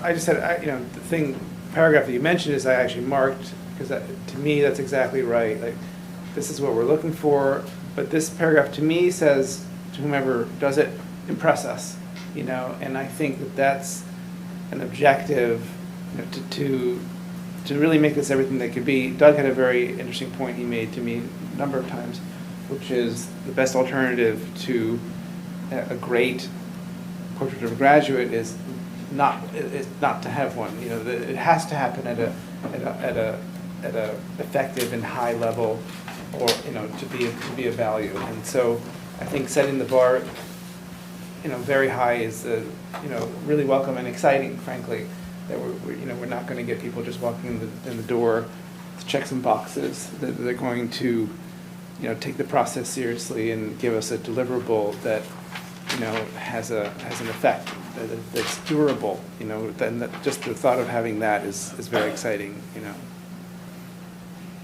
I'm sure we are going to get to that at some point, but I would say that from the word go, because I am thinking that some of the process that I've seen in other places, even a little bit here in Hastings, with this attempt is people being at different spaces in what the expectations are, and not in a way that the full communication is embraced in a way that would allow integration. Because I feel like if we don't start with that mindset that it's not going to be your choice or my choice or somebody's choice, but all about trying to integrate in a way that there is that equity and not the majority. Oh, we are the majority, so it has to be our way, or we are the minority being pushed down, so it has to be our way. But that whole integration process, because we are talking about engaging with the global world of our students that we are going to prepare. And that integrating mindset, not even compromise, because compromise leaves everybody unhappy, but that integrative way is so essential. Because I know, like, that's what I'm proud of us, because that's what we did with the DEI. It was about integrating more than compromise, and it was tough, but it was worth it, right? And I think that we shouldn't rush this. We have to do it well for the sake of our kids, and do it well once and for all. So I would just say that here right now. I think that on that point, Damaris, too, I agree. And one of the things I want to ask you, Dr. McCursey, is one thing that stood out to me that gave me pause was the word value. What should students value? And I'm wondering if we could think about another word, because like what they should know, I think, is important, that gets to learning. That's what school is about. And be able to do gets to what school is about. But your values are things that you get from your home. And I don't know if that's what you meant by that, but I just caution us that we could, by keeping that in there, we could get caught on things that and will really derail this whole process, because we'll never get into what everybody agrees are the values of our community. Unless it's like, I value education, like I think that's what we do. Right, exactly. But, but you know what I'm saying? Like, I think it just could, if there's a different word or something else, but. Can I just make it, just something- to that, because yeah. I actually just flagged it, I wrote a little note here to myself, just saying, I wrote know the value of, and I mean, it's not very good wordsmithing with the whole thing, but to me, that's what I was sort of conceiving of it. I mean, it's really a good, careful read all the way around, and it's a bit of a test word. It can come out quite easily. I mean, it's a wee bit more boilerplate to say, no one be able to do, but it was interesting to me as I asked open-ended questions of several very thoughtful people. They themselves are saying what's been a phrase for a while now, what students should know and be able to do. They didn't put the word value. So I think we can get to a lot of places and probably avoid some pitfalls if the board's comfortable just taking that word out and staying with what students should know and be able to do. Because along that way, you get into a set of implicit value discussions. Sure. Yeah, and then it just gets so complicated. Yeah. Right, correct. But again, other board comments on that. But at least I, for one, would be endorsing taking, even though I wrote this, taking that word out of there. Okay, thank you. I support Doreen's. So I'd share the opposite point of view, and I'd just like, not trying to blindside anybody, but I'll be the pebble in the shoe or the fool on the soapbox. This is not what I would value when I have to think about the priorities that our board is challenged by and our administrators are challenged by. So when this RFP comes back, hopefully I might be impressed, but I feel that I'm looking at budget concerns where I'm looking at what decisions does our community have to make. And these sort of RFPs, if they're similar to last budget cycles, was a just under $100,000 budget item. And that's not going to fit with the priorities that I think our teachers and administrators and community want to be focusing on right now. So I hope to be proven wrong, and I don't want to be surprising anybody, but I have a negative opinion of this sort of work. You can take a Google image snapshot, whether you use journey of a graduate or vision of a graduate or portrait of a graduate.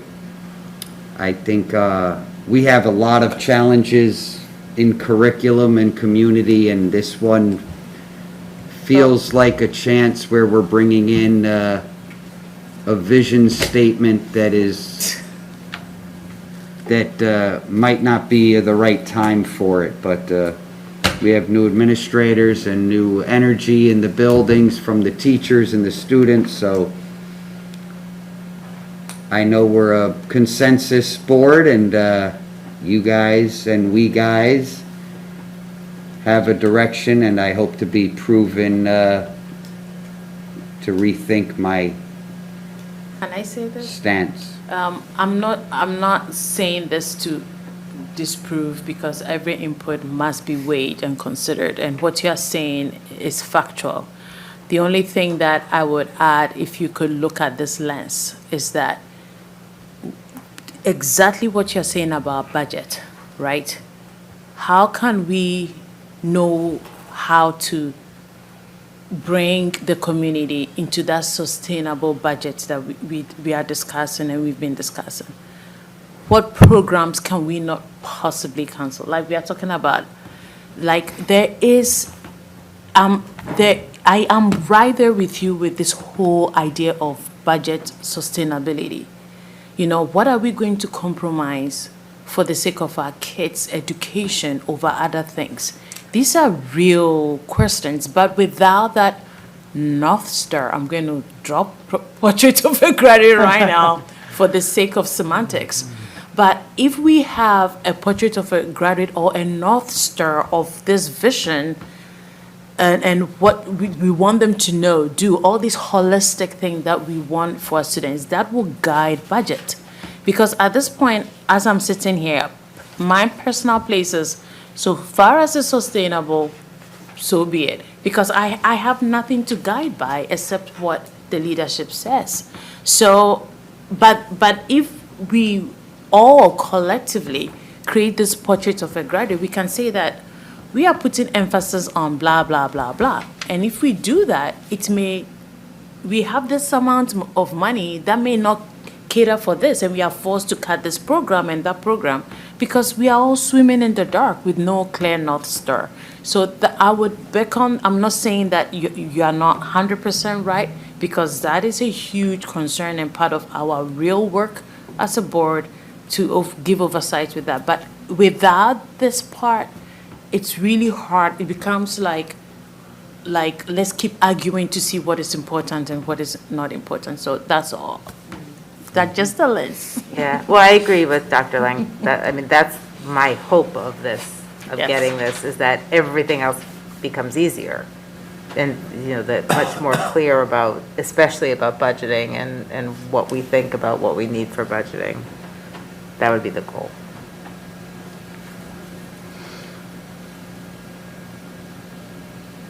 I've spoken on this so many times. He's like, I'll reserve my opinions. I think everyone knows them.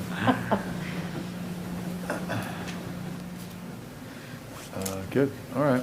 Thanks, Bill, for putting this together. It Thank was you, Bill. really Thank you. so comprehensive and easy to read. I guess just a final question. Do you feel like some of the feedback you got happened at an impressive level? Or were you happy with the discourse? Most recently? Yeah, no, this has been good, both here. No, from outside, I think you meant, right? But I think at this table, it's been Oh, I'm very, sorry, very I good. meant with the people you were Yeah, speaking. Yes, he didn't mean from us. We have very high standards. At the risk of going for the laugh line to help people feel good, that's where I went.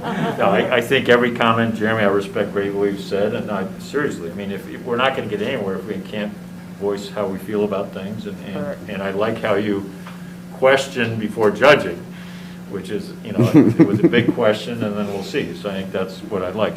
The input and feedback, yes, and it got tighter and tighter as I went to several more people in terms of the focus. I think it sounds like there's consensus to cast the RFP. We will talk later, once I think they start to come in, about the process for board involvement in reviewing those. And we'll see. I'm optimistic we should get some good submissions, but I think that'll be the next step. I don't want to get ahead of the facility committee and what was discussed today, but there's another RFP out related to, and I don't know, it may be quickly worth touching base on that, because the other board members might go, oh my goodness, that RFP has to relate, and I think this afternoon we said some potential synergy. Don't worry, board, I did say in that meeting to Doug and to Alex, well, let's see how it goes tonight, but if this one's moving along, we need to connect those. So I don't know if one of you wants to quickly explain what I'm talking about with the other RFP, or is that all right, Marina, if I have the board speak to that? Yeah. There was an RFP that put out from the Facilities Committee for a space audit to understand the, sort of a complete inventory of the space that we have, but also its possible use through programming and through time. Would that be sort of an accurate summation of it? And that, to maximize our use of the space that we have, the other side of that equation is, well, what do we want to use? What programming do we want?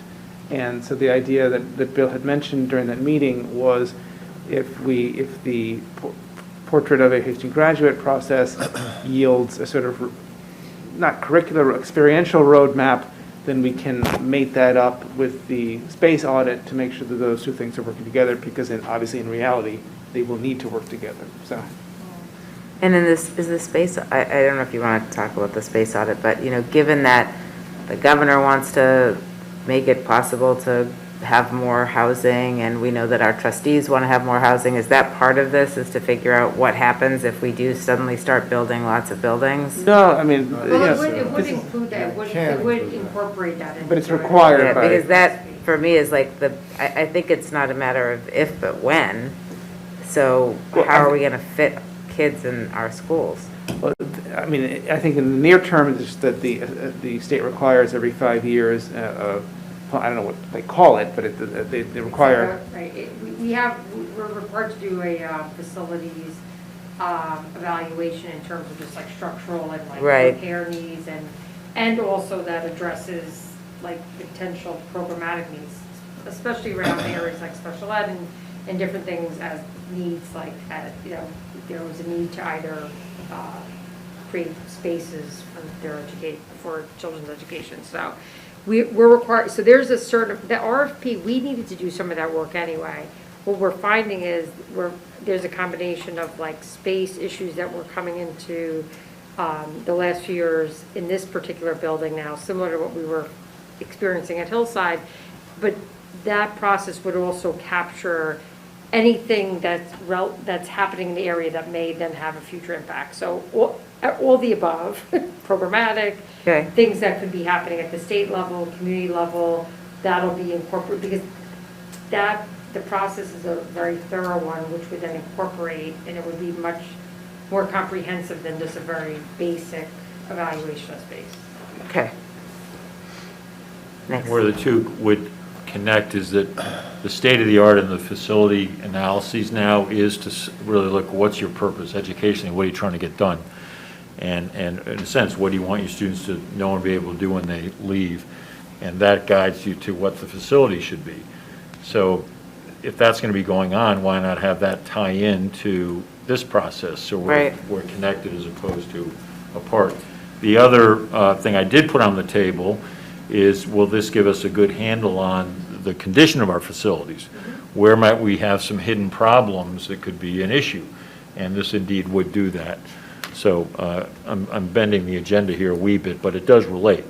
And because I couldn't agree more that going into the exercise of a portrait of a Hastings graduate, you want at the end of the day that to be clean, lean, flexible, and usable, and applicable. So that has to tie to these pieces. So I think the next step here is definitely we'll edit out the word value. I think the rest of this will kind of keep as is. I'll work with Maureen on getting it into the final required form. And calendar-wise, we'll see if, by the end of the week we can get this out.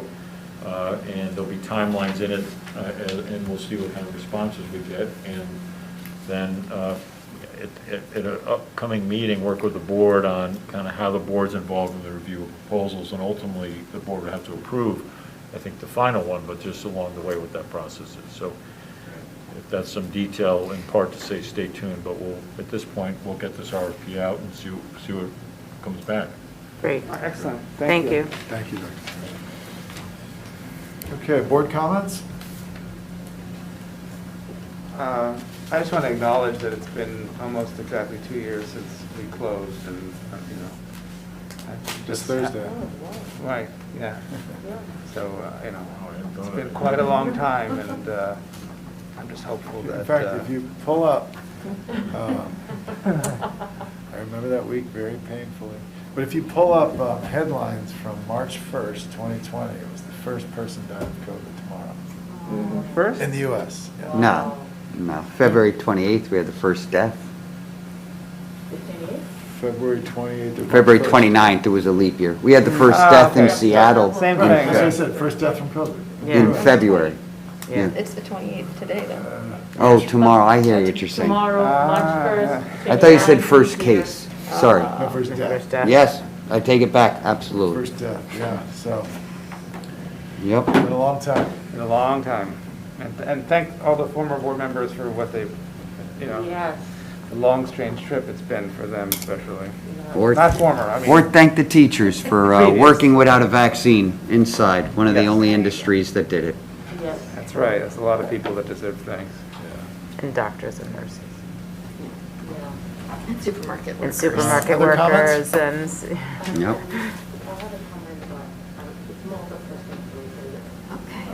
Do you have a motion to close the board meeting? So moved. Sabine, do you second? Second. All in favor? that's All it. right. Not-